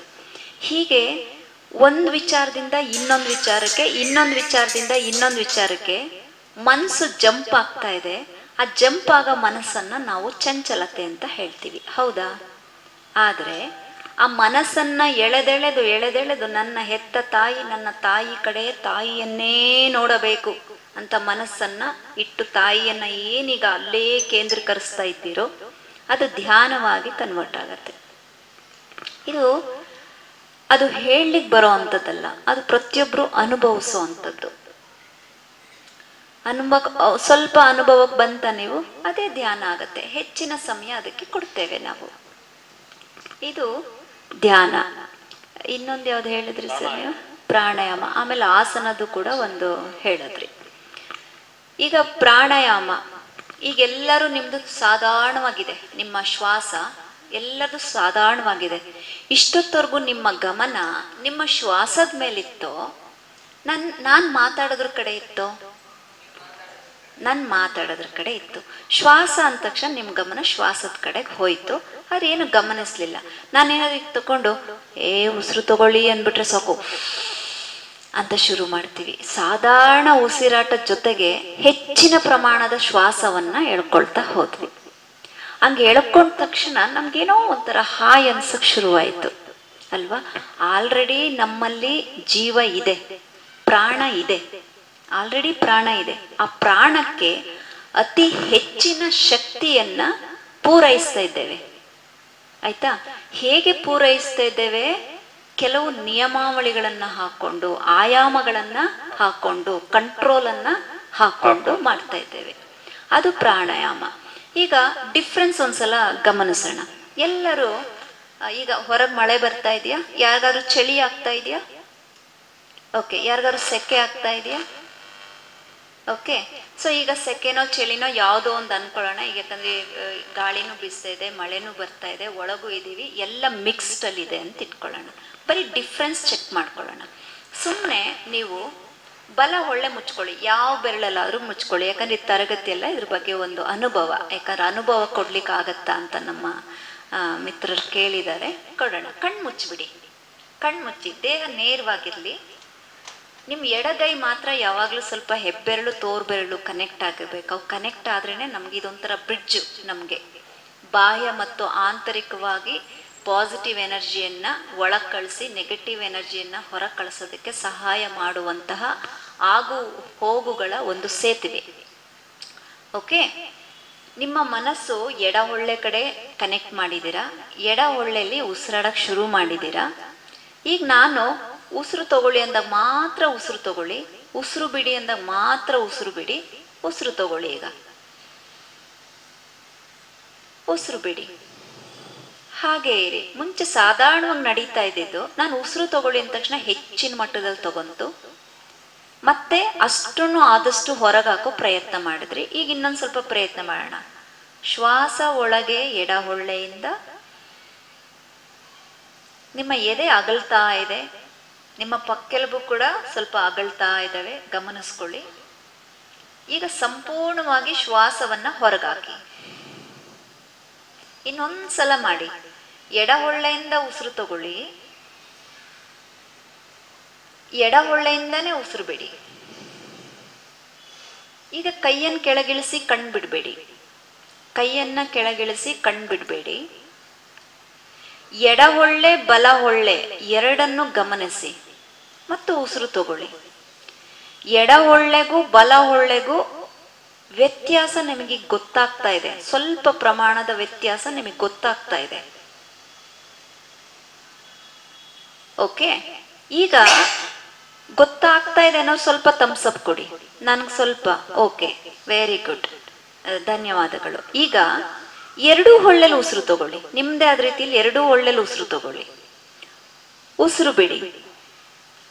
ಈಗ ಒಂದು ಹೊಳ್ಳೆಲ್ ನೀವೇನು ಉಸಿರು ತಗೊಂಡ್ರು, ಎರಡೂ ಹೊಳ್ಳೆಲ್ ಉಸಿರು ಅಷ್ಟು ಪ್ರಮಾಣದಲ್ಲಿ ಹೋಗ್ತಾ ಇಲ್ಲ ಒಳಗಡೆ. ಕ್ವಾಂಟಿಟಿ ಕಮ್ಮಿ ಆಯ್ತು, ಕ್ವಾಲಿಟಿನೂ ಕಮ್ಮಿ ಆಯ್ತು. ಇನ್ನೊಂದ್ಸಲ ಪ್ರಯತ್ನ ಮಾಡಿ. ಎರಡು ಹೊಳ್ಳೆಲಿ ಪ್ರಯತ್ನ ಪೂರ್ವಕವಾಗಿ ಮಾಡ್ತಾ ಇದ್ದೀರಾ, ಆದ್ರೂ ಆ ಲೆವೆಲ್ ರೀಚ್ ಆಗಕ್ಕಾಗ್ತಾ ಇಲ್ಲ, ಉಸಿರು ಬಿಡಿ. ಈಗ ಮತ್ತೊಮ್ಮೆ ಬಲ ಹೊಳ್ಳೆ ಮುಚ್ಚಿ, ಒಂದೇ ಒಂದ್ಸಲ ಮುಚ್ಚಿ. ಎಡ ಹೊಳ್ಳೆಯಲ್ಲಿ ದೀರ್ಘವಾಗಿ ಶ್ವಾಸ ತಗೊಳ್ಳಿ. ಇವಾಗ ಆ ಎರಡೂ ಹೊಳ್ಳೆಲ್ಲಿ ತಗೊಂಡದಕ್ಕಿಂತ ನಿಮ್ಗೆ ಹಾಯ್ ಅನ್ನಿಸ್ತಾ ಇದೆ, ಹೆಚ್ಚಿನ ಮಟ್ಟದಲ್ಲಿ ಗಾಳಿ ಒಳಗಡೆ ಹೋಯ್ತು ನಿಮ್ಗೆ. ಈಗ ನಿಧಾನವಾಗಿ ಬಿಡಿ, ಕೈಯನ್ನು ಕೆಳಗಿಳಿಸಿ. ಆಯ್ತಾ? ಕಣ್ಣನ್ನ ಬಿಡಿ. ಈಗ ಗೊತ್ತಾಯ್ತಾ? ಸಾಧಾರಣ ಜೀವನದಲ್ಲಿ ನಾವು ಎರಡೂ ಹೊಳ್ಳೆಲ್ಲಿ ಉಸಿರಾಡ್ತಾ ಇರ್ತೀವಿ, ಆ ಪ್ರಮಾಣದಲ್ಲಿ ಉಸಿರು ಒಳಗೆ ಹೋಗ್ತಾ ಇರಲ್ಲ. ನಾವು ಒಂದೊಂದೇ ತಗೊಂಡಾಗ ಶರೀರದ ಆಯಾಯ ಭಾಗಗಳಿಗೆ ಪರ್ಟಿಕ್ಯುಲರ್ ಆಗಿ ಇಡ ಪಿಂಗಳ ಅಂತ ಹೇಳ್ತೀವಿ. ಇನ್ನು ನಮ್ಮ ಆಧ್ಯಾತ್ಮಿಕ ಅಂತ ಬಂದರೆ ನಾವು ಶಿವಶಕ್ತಿ ಅಂತ ಅದನ್ನು ಹೇಳ್ತೇವೆ. 72,000 ನಾಡಿಗಳು ಅಂತ ನಾನು ಮಾತಾಡ್ತಾ ಇದ್ದೆ. ಅದರಲ್ಲಿ ಬಹಳ ಮುಖ್ಯವಾದಂತಹ 3 ನಾಡಿಗಳು ಇಡ ಮತ್ತು ಪಿಂಗಳ. ಎಡಭಾಗದ ಶರೀರ, ಬಲಭಾಗದ ಶರೀರ, ಎಡ ಮೆದುಳು, ಬಲ ಮೆದುಳು. ಹೀಗೆ ಸಾಕಷ್ಟು ವಿಚಾರಗಳಿವೆ. ತುಂಬ ಇಂಟ್ರೆಸ್ಟಿಂಗ್ ವಿಚಾರ. ಯೋಗ ಅಂತ ಬಂದರೆ ಬೋರ್ ಆಗದೆ ಇರೋವಂಥ ಒಂದು ವಿಚಾರ ಇದು. ಅನುಭವ ಬಂತ ಎಲ್ಲರಿಗೂ? ಇದು ಪ್ರಾಣಾಯಾಮದ ಅನುಭವ, ಪ್ರಾಣಾಯಾಮದ ಒಂದು ಸಣ್ಣ ಅನುಭವ. ಆ ಅನುಭವ ಬಂತಲ್ಲ, ಆ ಅನುಭವವೇ ನಿಮ್ಮ ದೇವರು. ಅದನ್ನು ನೀವು ಅನುಭವಿಸ್ಬೇಕು. ಆ ಅನುಭವ ಏನು ಬಂತಲ್ಲ, ಅವನೇ ಪರಮಾತ್ಮ. ನಮ್ಮ ಶ್ವಾಸವೇ ಪರಮಾತ್ಮ. ಪ್ರಾಣಾಯಾಮದ ಬಗ್ಗೆ ಹೇಳಿದೆ. ಈ ಪ್ರಾಣಾಯಾಮ ಮಾಡ್ಲಿಕ್ಕೆ ಏನಾರ ಕಾಲಗಳ ನಿರ್ದಿಷ್ಟ ಮಿತಿ ಇದೆಯಾ? ಯಾವ ಕಾಲದಲ್ಲಿ ಯಾವ ಪ್ರಾಣಾಯಾಮ ಮಾಡಬೇಕು?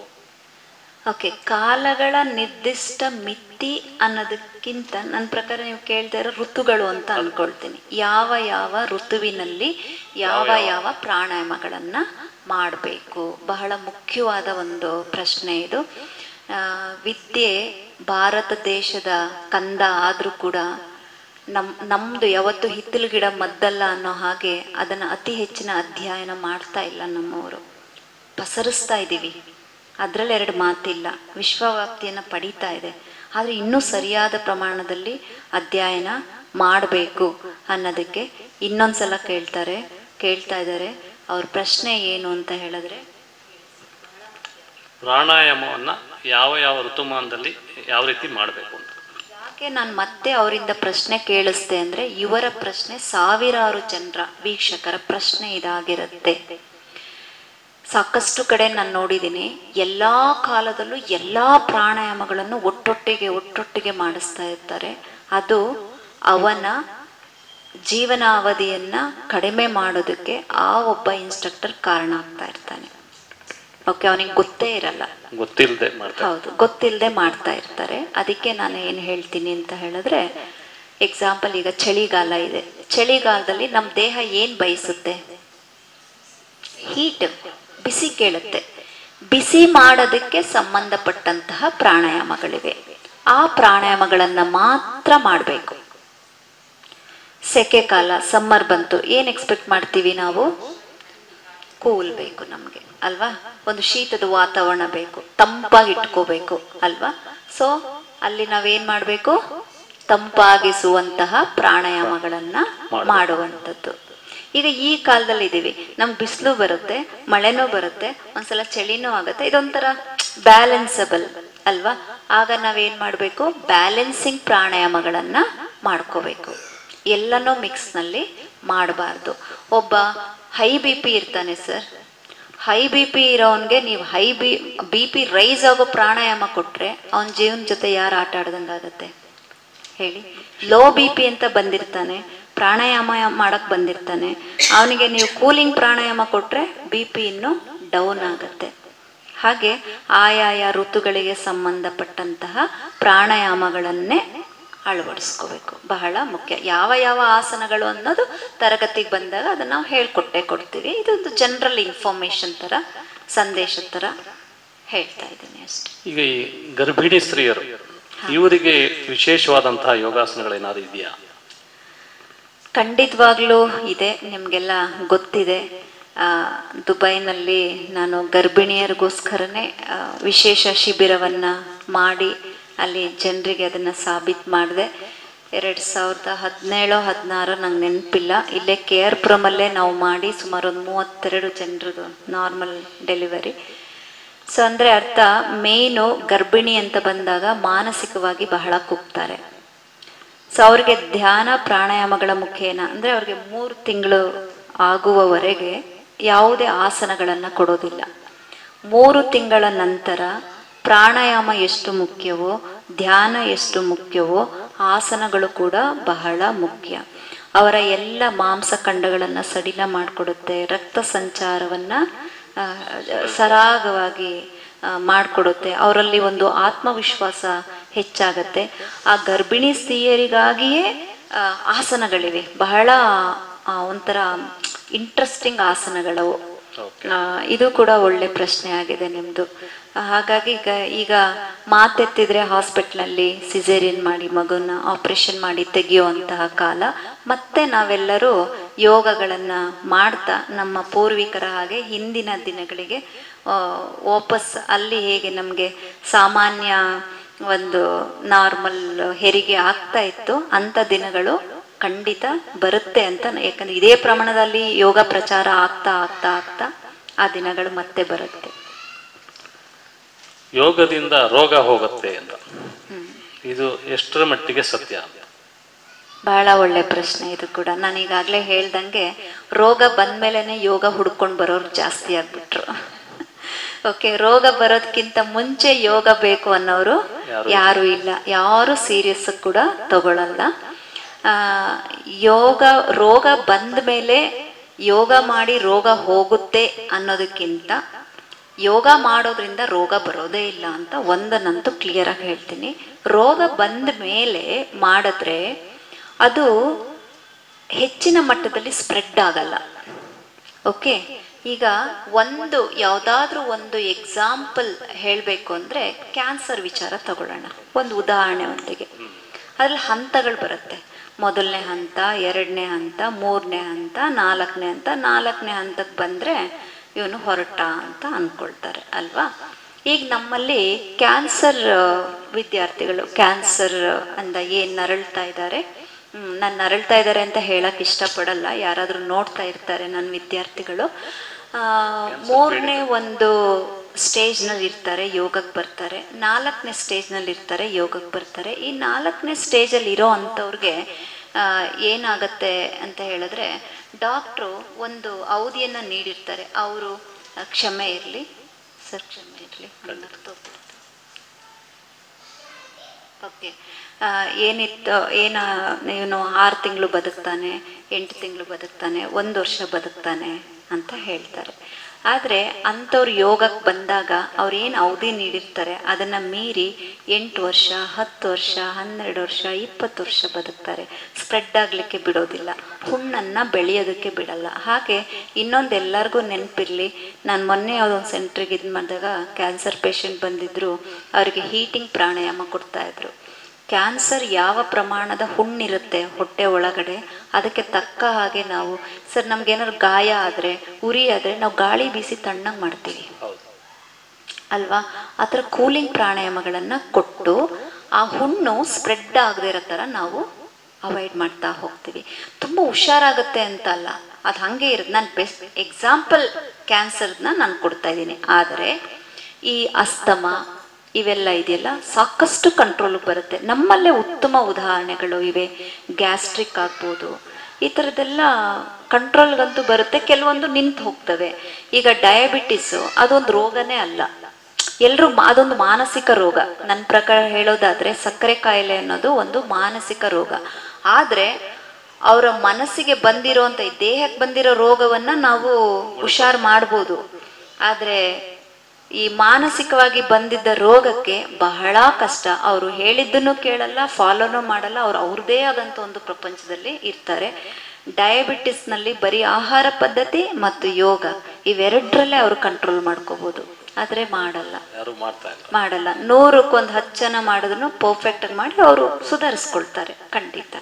ಹಾಗೆ ಈ ಯೋಗದಿಂದ ದೇಹದಾಢ್ಯತೆಗೆ ಏನಾದ್ರು ಸಂಬಂಧ ಇದೆ? ಅಂದ್ರೆ ಸಣ್ಣಗಿರೋರು ದಪ್ಪ ಆಗ್ಬೋದು, ದಪ್ಪ ಇರೋರು ಸಣ್ಣಗಾಗ್ಬೋದು, ಈ ರೀತಿ ಏನಾದ್ರು? ಇದು ಕೂಡ ಒಂದು ಜನರಲ್ಲಿ ಬಹಳ ತಪ್ಪು ತಿಳುವಳಿಕೆ. ಈಗ ದಪ್ಪ ಸಣ್ಣ ಅಂತ ಒಂದು ವಿಚಾರಕ್ಕೆ ಹೋದ್ರೆ ಸರ್, ನೀವೇ ನೋಡ್ತೀರಾ, ಬಹಳ ವರ್ಷದಿಂದ ನಾನೀಗ ಯೋಗ ಮಾಡ್ತಾ ಇದ್ದೀನಿ. ನಾನು ಯೋಗ ಮಾಡಿ ಮಾಡಿ ಮಾಡಿ ನಾನು 0 ಸೈಜ್ ಬರಬೇಕಾಗಿತ್ತಲ್ಲ, ಈ ಮಾಂಸಗಳು ಯಾಕೆ ಉಳ್ಕೋಬೇಕಾಗಿತ್ತು? ಎಲ್ಲ ಸೌದು ಹೋಗ್ಬೇಕಿತ್ತಲ್ಲ, ಸಣ್ಣ ಆಗ್ಬೇಕಿತ್ತಲ್ಲ ಅಲ್ವಾ. ಹಾಗಾಗಿ ಯೋಗದಲ್ಲಿ ದಪ್ಪ ಮತ್ತು ಸಣ್ಣ ಅನ್ನೋದು ಯೋಗಕ್ಕೆ ಕನೆಕ್ಟ್ ಆಗಲ್ಲ. ಇದು for your body fit, mind fit.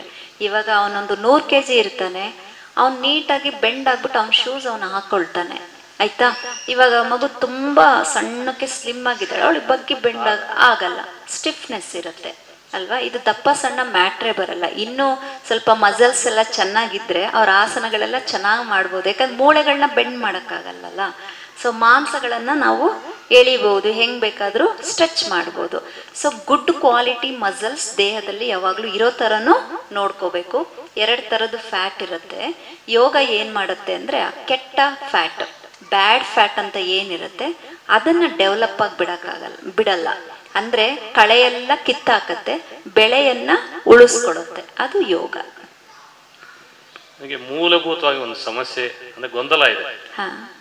ಈ ವ್ಯಾಯಾಮ ಮಾಡ್ತಲ್ಲ, ವ್ಯಾಯಾಮಕ್ಕೂ ಯೋಗಕ್ಕೂ ಏನು ವ್ಯತ್ಯಾಸ? ಈ ಅಂಗ ಸಾಧನೆ ಅಂತ ಮಾಡ್ತಾರೆ, ನಾವು ಯೋಗ ಅಂತ ಬೇರೆ ಮಾಡ್ತೀವಿ. ಎರಡಕ್ಕೂ ಏನಾದ್ರು ಅಂತರ ಇದೆಯಾ? ಯೋಗ ಅಂತ ಹೇಳಿದ್ರೆ ಅದು ಒಂದು ಸ್ಥಿತಿ, ಸ್ಥಿರತೆಯನ್ನ ನೀಡುವಂಥದ್ದು.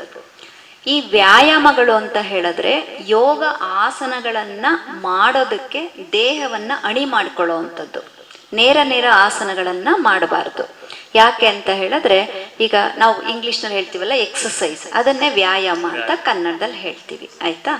ಸೊ ವ್ಯಾಯಾಮಗಳಿಂದ ಏನಾಗತ್ತೆ, ನಮ್ಮಲ್ಲಿ ರಕ್ತ ಸಂಚಾರ, ಆ ಜಾಯಿಂಟ್ಸ್ನೆಲ್ಲ ಫ್ರೀ ಮಾಡಿ ರಕ್ತ ಸಂಚಾರವನ್ನ ಸರಾಗವಾಗಿ ಮಾಡಿಕೊಡುತ್ತೆ. ಅಂದ್ರೆ ಆಕ್ಸಿಜನ್ ಇನ್ಫ್ಲೋ ಅನ್ನ ಸರಾಗ ಮಾಡಿಕೊಡುತ್ತೆ.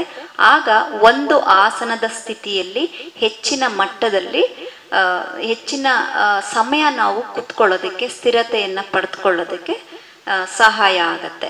ಮತ್ತು ವ್ಯಾಯಾಮ ಮಾಡಿ ಅಲ್ಲಿಗೆ ನಿಲ್ಲಿಸ್ತಾರಲ್ಲ ಅವರಲ್ಲಿ ಏಕಾಗ್ರತೆಯ ಕೊರತೆ ಇರುತ್ತೆ. ಹಾಗಾಗಿ ಅವರು ಆಸನಗಳಿಗೆ ಬರೋದಿಲ್ಲ. ಆಸನ ಮಾಡಬೇಕು ಅಂತಂದ್ರೆ ಸಹನೆ, ತಾಳ್ಮೆ ಬಹಳ ಮುಖ್ಯ.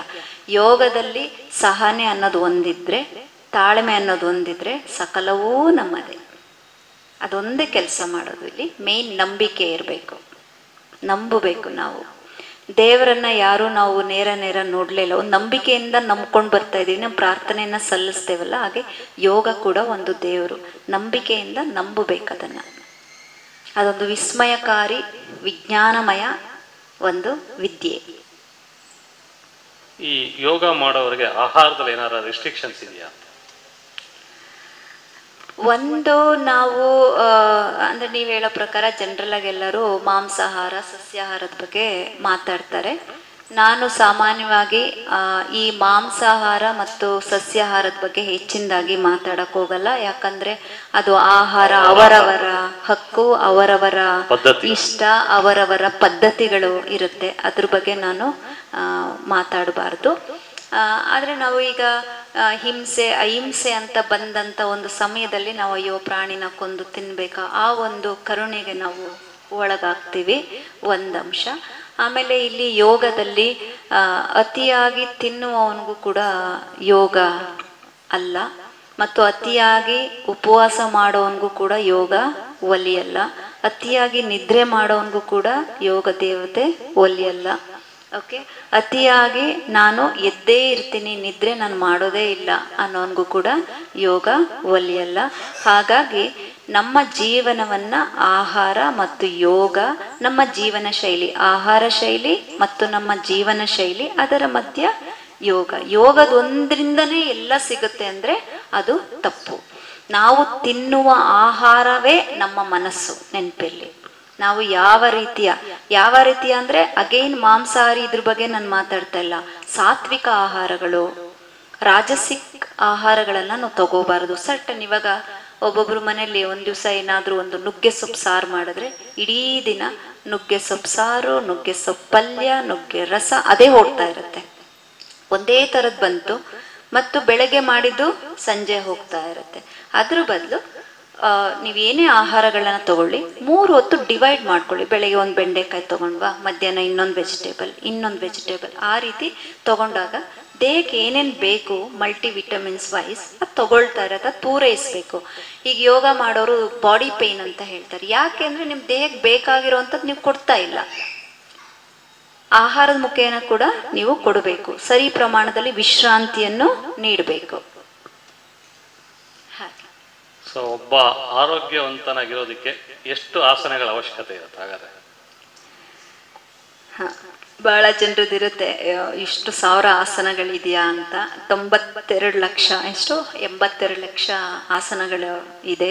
ನಾವೆಲ್ಲ ಓದಿರೋ ಪ್ರಕಾರ, ಕೇಳಿರೋ ಪ್ರಕಾರ, ನಾವು ಅಷ್ಟು ಆಸನಗಳು ಮಾಡಲಿಲ್ಲ ಅಂದ್ರೂ ಕೂಡ, ಅಂದರೆ ಭೂಮಿ ಮೇಲಿರೋ ಎಲ್ಲ ಜೀವರಾಶಿಗಳು ಎಷ್ಟಿದೆ ಅಷ್ಟು ಭಂಗಿಗಳು ಒಂದೊಂದು ಆಸನಗಳು ಅಂತ ಕನ್ಸಿಡರ್ ಆಗಿದೆ.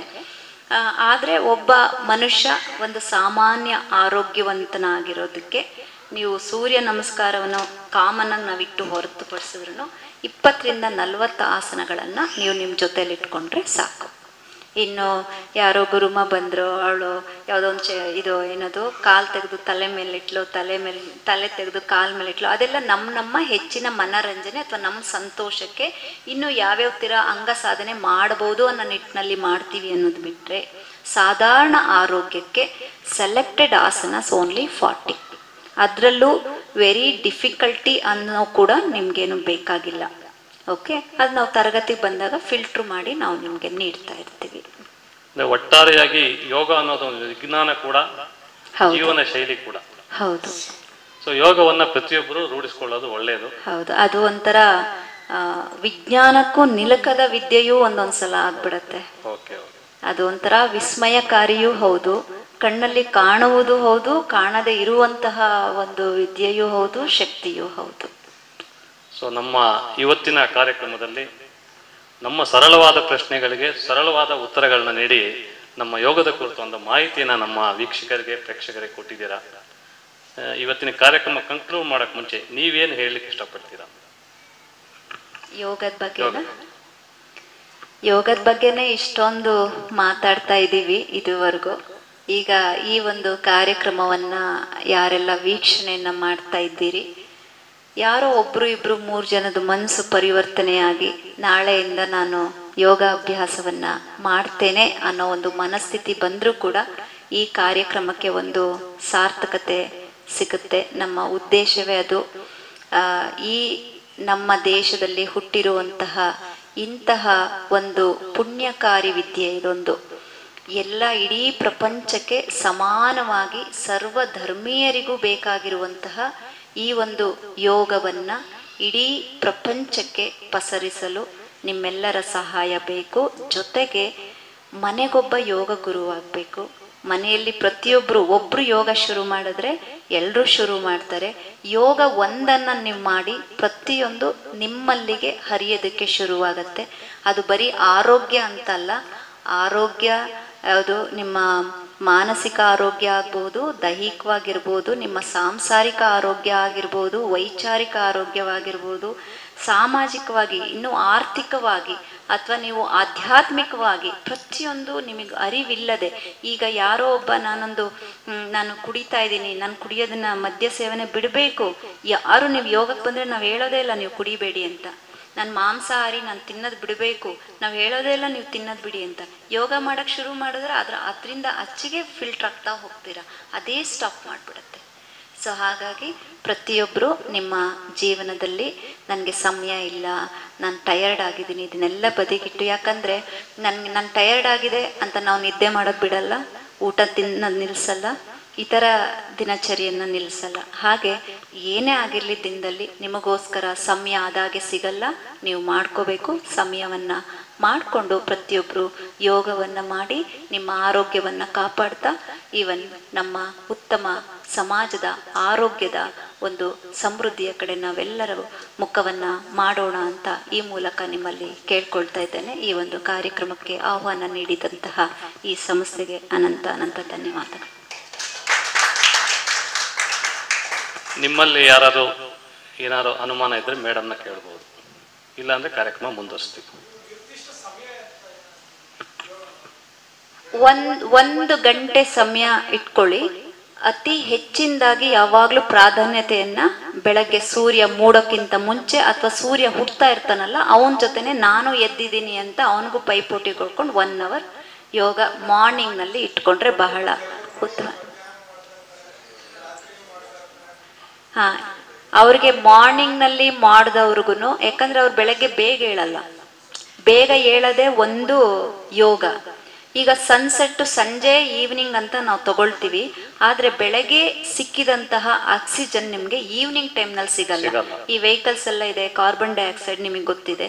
ಬೆಳಗ್ಗೆ 80% ನಮ್ಗೆ ಆಕ್ಸಿಜನ್ ಸಿಕ್ಕಿದ್ರೆ ಸಂಜೆ ನಿಮ್ಗೆ 40 to 60% ಸಿಗೋ ಅಷ್ಟೊತ್ತಿಗೆ ಸುಸ್ತು. ಯೋಗ ಮಾಡೋ ಉದ್ದೇಶ ಏನು?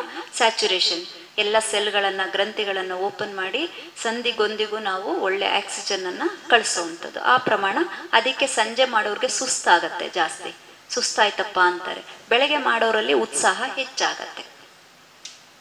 ಒಂದು ದಿನಕ್ಕೆ 1 ಗಂಟೆ ಮತ್ತು ಯಾವಾಗಲೂ ಬೆಳಗ್ಗೆ ಸಮಯ ಸೂಕ್ತ.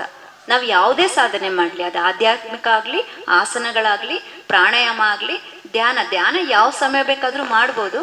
ಆದರೂ ಸ್ವಲ್ಪ ಮಾರ್ನಿಂಗ್ನಲ್ಲಿ ನೀವು ಏನು ಸಂಕಲ್ಪ ಇಟ್ಕೊಳ್ತೀರೋ ಅದು ನಮಗೆ ಉತ್ತಮ ರಿಸಲ್ಟ್ ಕೊಡುತ್ತೆ. ಇನ್ಯಾರಾದರೂ ಪ್ರಶ್ನೆ ಇದೆಯಾ?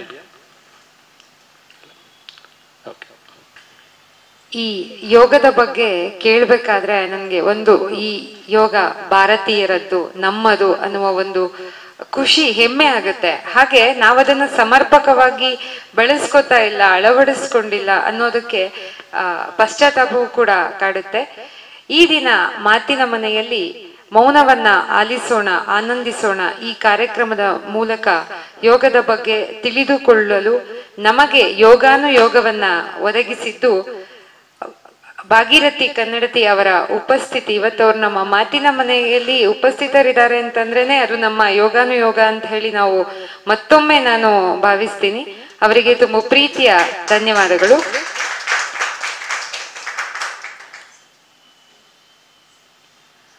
ಇಂದಿನ ಕಾರ್ಯಕ್ರಮದ ಅತಿಥಿಗಳಾಗಿರುವ KN ನಾರಾಯಣಸ್ವಾಮಿ ಅವರನ್ನ ವೇದಿಕೆಗೆ ಆಹ್ವಾನಿಸುತ್ತಿದ್ದೇನೆ.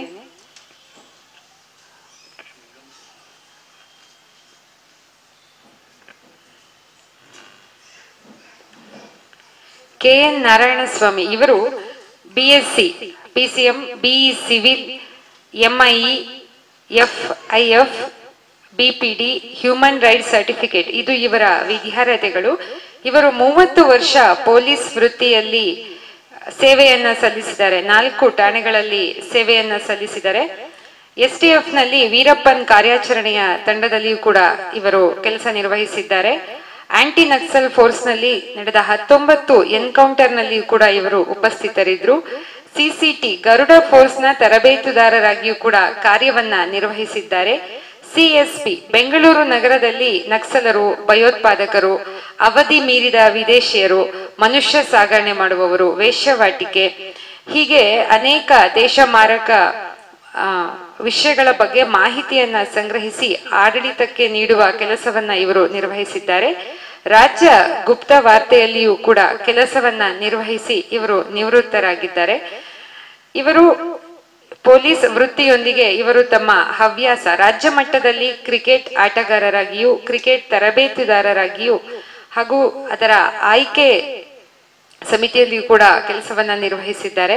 ಹಾಗೂ ಇವರು ವೀಕ್ಷಕ ವಿವರಣೆಗಾರರು ಕೂಡ ಹೌದು. ಇವರು ಬೆಟ್ಟ ಗುಡ್ಡಗಳನ್ನ ಅಲೆದಾಡುವಂತಹ ಟ್ರೆಕ್ಕಿಂಗ್ ಹವ್ಯಾಸವನ್ನ ಇಟ್ಕೊಂಡಿದ್ದಾರೆ.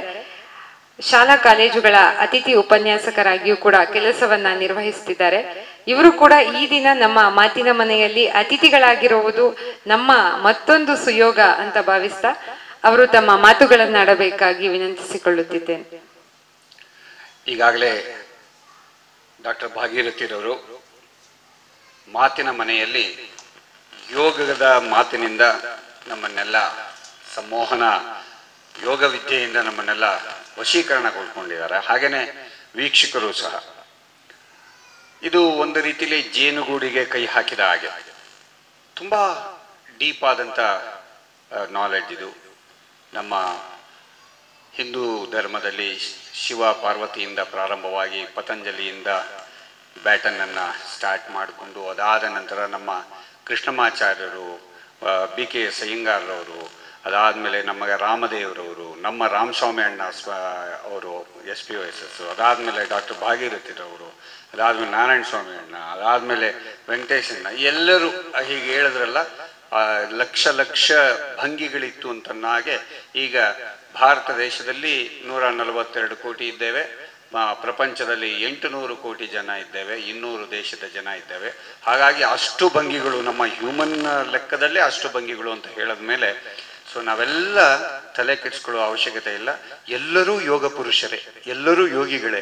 ಅಂದ್ರೆ ನೀವು ಏನೇನು ಕೂತಿದ್ದೀರಿ, ನಿಂತಿದ್ದೀರಿ, ಮಲಗಿದ್ದೀರಿ, ಎಲ್ಲವೂ ಒಂದೊಂದು ಭಂಗಿಯೇ. ಆದರೆ ಶಾಸ್ತ್ರೀಯವಾಗಿ ಗುರುವಿನ ಮುಖಾಂತರ ಯೋಗವನ್ನು ಯಾತಕ್ಕೆ ಕಲಿಬೇಕು ಅಂತ ಹೇಳ್ತಾರೆ ಅಂದ್ರೆ, ಈಗ ನಾವು ಮಾಡುತ್ತಿರುವಂಥ ಭಂಗಿಯನ್ನೇ ಫಿಸಿಕಲಿ, ಮೆಂಟಲಿ, ಮೋರಲಿ ಕ್ಲಬ್ ಮಾಡುವಂಥದ್ದು. ಸೊ ನಮ್ಮ ವ್ಯಕ್ತಿತ್ವ ಪ್ರಖರತೆ ಆಗಬೇಕಾದ್ರೆ ಆ ಮೂರನ್ನು ಯಾವ ರೀತಿಯಲ್ಲಿ ಕ್ಲಬ್ ಮಾಡ್ತೀವಿ, ಯಾವ ಪ್ರಮಾಣದಲ್ಲಿ ಕ್ಲಬ್ ಮಾಡ್ತೀವಿ ಅನ್ನೋದು ಇಂಪಾರ್ಟೆಂಟು.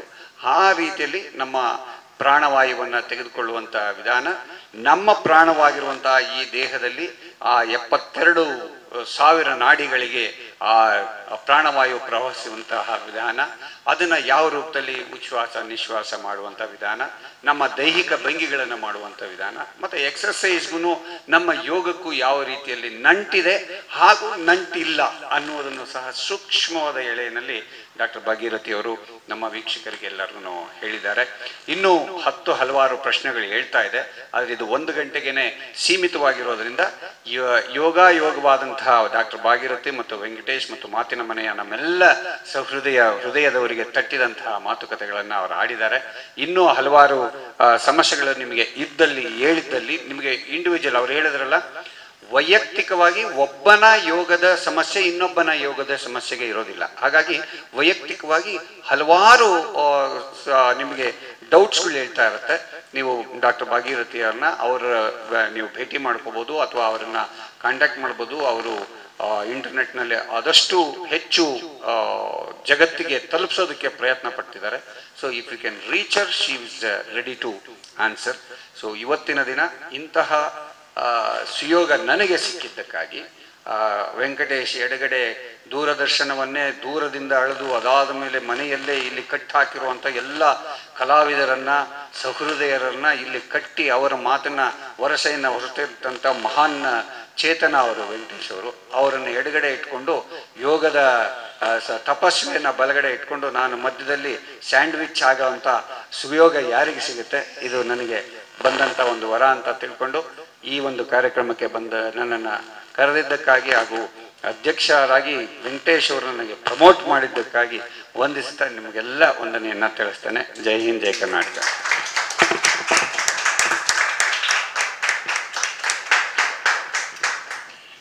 KN ನಾರಾಯಣಸ್ವಾಮಿ ಅವರ ಅಧ್ಯಕ್ಷೀಯ ನುಡಿಗಳಿಗಾಗಿ ಧನ್ಯವಾದಗಳು.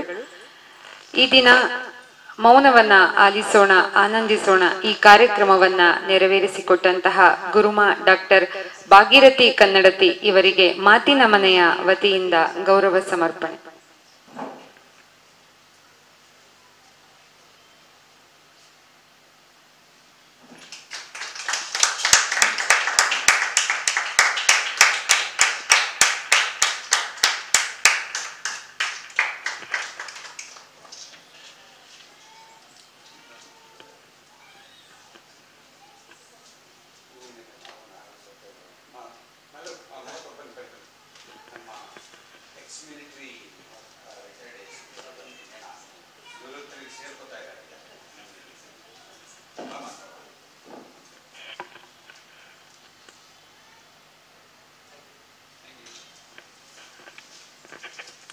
ಧನ್ಯವಾದಗಳು. ಹಾಗೆ ಇಂದಿನ ಕಾರ್ಯಕ್ರಮಕ್ಕೆ ನೀವೆಲ್ಲರೂ ಕೂಡ ಆಗಮಿಸಿ ಕಾರ್ಯಕ್ರಮದ ಯಶಸ್ಸಿಗೆ ಕಾರಣೀಕರ್ತರಾಗಿದ್ದೀರಾ. ನಿಮ್ಮೆಲ್ಲರಿಗೂ ಕೂಡ ಮಾತಿನ ಮನೆಯ ಪರವಾಗಿ ತುಂಬು ಹೃದಯದ ಧನ್ಯವಾದಗಳನ್ನು ಸಲ್ಲಿಸುತ್ತಿದ್ದೇನೆ. ಹಾಗೆ ಇಂದಿನ ಕಾರ್ಯಕ್ರಮವನ್ನ ಫೇಸ್ಬುಕ್ ಲೈವ್ನ ಮೂಲಕ ವೀಕ್ಷಿಸುತ್ತಿರುವ ವೀಕ್ಷಕರಿಗೂ ಕೂಡ ಮಾತಿನ ಮನೆಯ ಪರವಾಗಿ ವಂದನೆಗಳು. ನಮ್ಮ ಮಾತಿನ ಮನೆಯ ಎಲ್ಲ ಕಾರ್ಯಕ್ರಮಗಳು ಕೂಡ ಇಲ್ಲಿಯವರೆಗೆ ನೆರವೇರಿದಂತಹ 78 ಕಾರ್ಯಕ್ರಮಗಳು ಸಹ ಯೂಟ್ಯೂಬ್ನಲ್ಲಿ ಲಭ್ಯವಿದೆ. ಮಾತಿನ ಮನೆ ಯೂಟ್ಯೂಬ್ ಚಾನಲ್ ಅಲ್ಲಿ ಆ ಕಾರ್ಯಕ್ರಮಗಳನ್ನು ವೀಕ್ಷಿಸಿ. ನೀವು ಸಬ್ಸ್ಕ್ರೈಬ್ ಆಗದೇ ಇದ್ದರೆ ಸಬ್ಸ್ಕ್ರೈಬ್ ಆಗಿ. ಎಲ್ಲ ಕಾರ್ಯಕ್ರಮಗಳು ಒಂದಕ್ಕಿಂತ ಒಂದು ಮಹತ್ವಪೂರ್ಣ ಸಾಂಸ್ಕೃತಿಕ ವೈವಿಧ್ಯಮಯ ಕಾರ್ಯಕ್ರಮಗಳು ನೆರವೇರಿದೆ. ಅದನ್ನ ವೀಕ್ಷಿಸಿ ಅಂತ ಈ ಮೂಲಕ ಕೇಳ್ಕೊಳ್ತಾ ಇದ್ದೀನಿ. ನಿಮ್ಮೆಲ್ಲರಿಗೂ ಕೂಡ ನನ್ನ ಧನ್ಯವಾದಗಳು. ಮನಸ್ಸುಗಳ ಸಂವಹನಕ್ಕೆ ಮಾತಿನ ಮನೆ ಸದಾ ಸಿದ್ಧ ಎನ್ನುವ ಮಾತಿನೊಂದಿಗೆ ಇಂದಿನ ಕಾರ್ಯಕ್ರಮಕ್ಕೆ ಮಂಗಳ ಹಾಡ್ತಾ ಇದ್ದೇನೆ.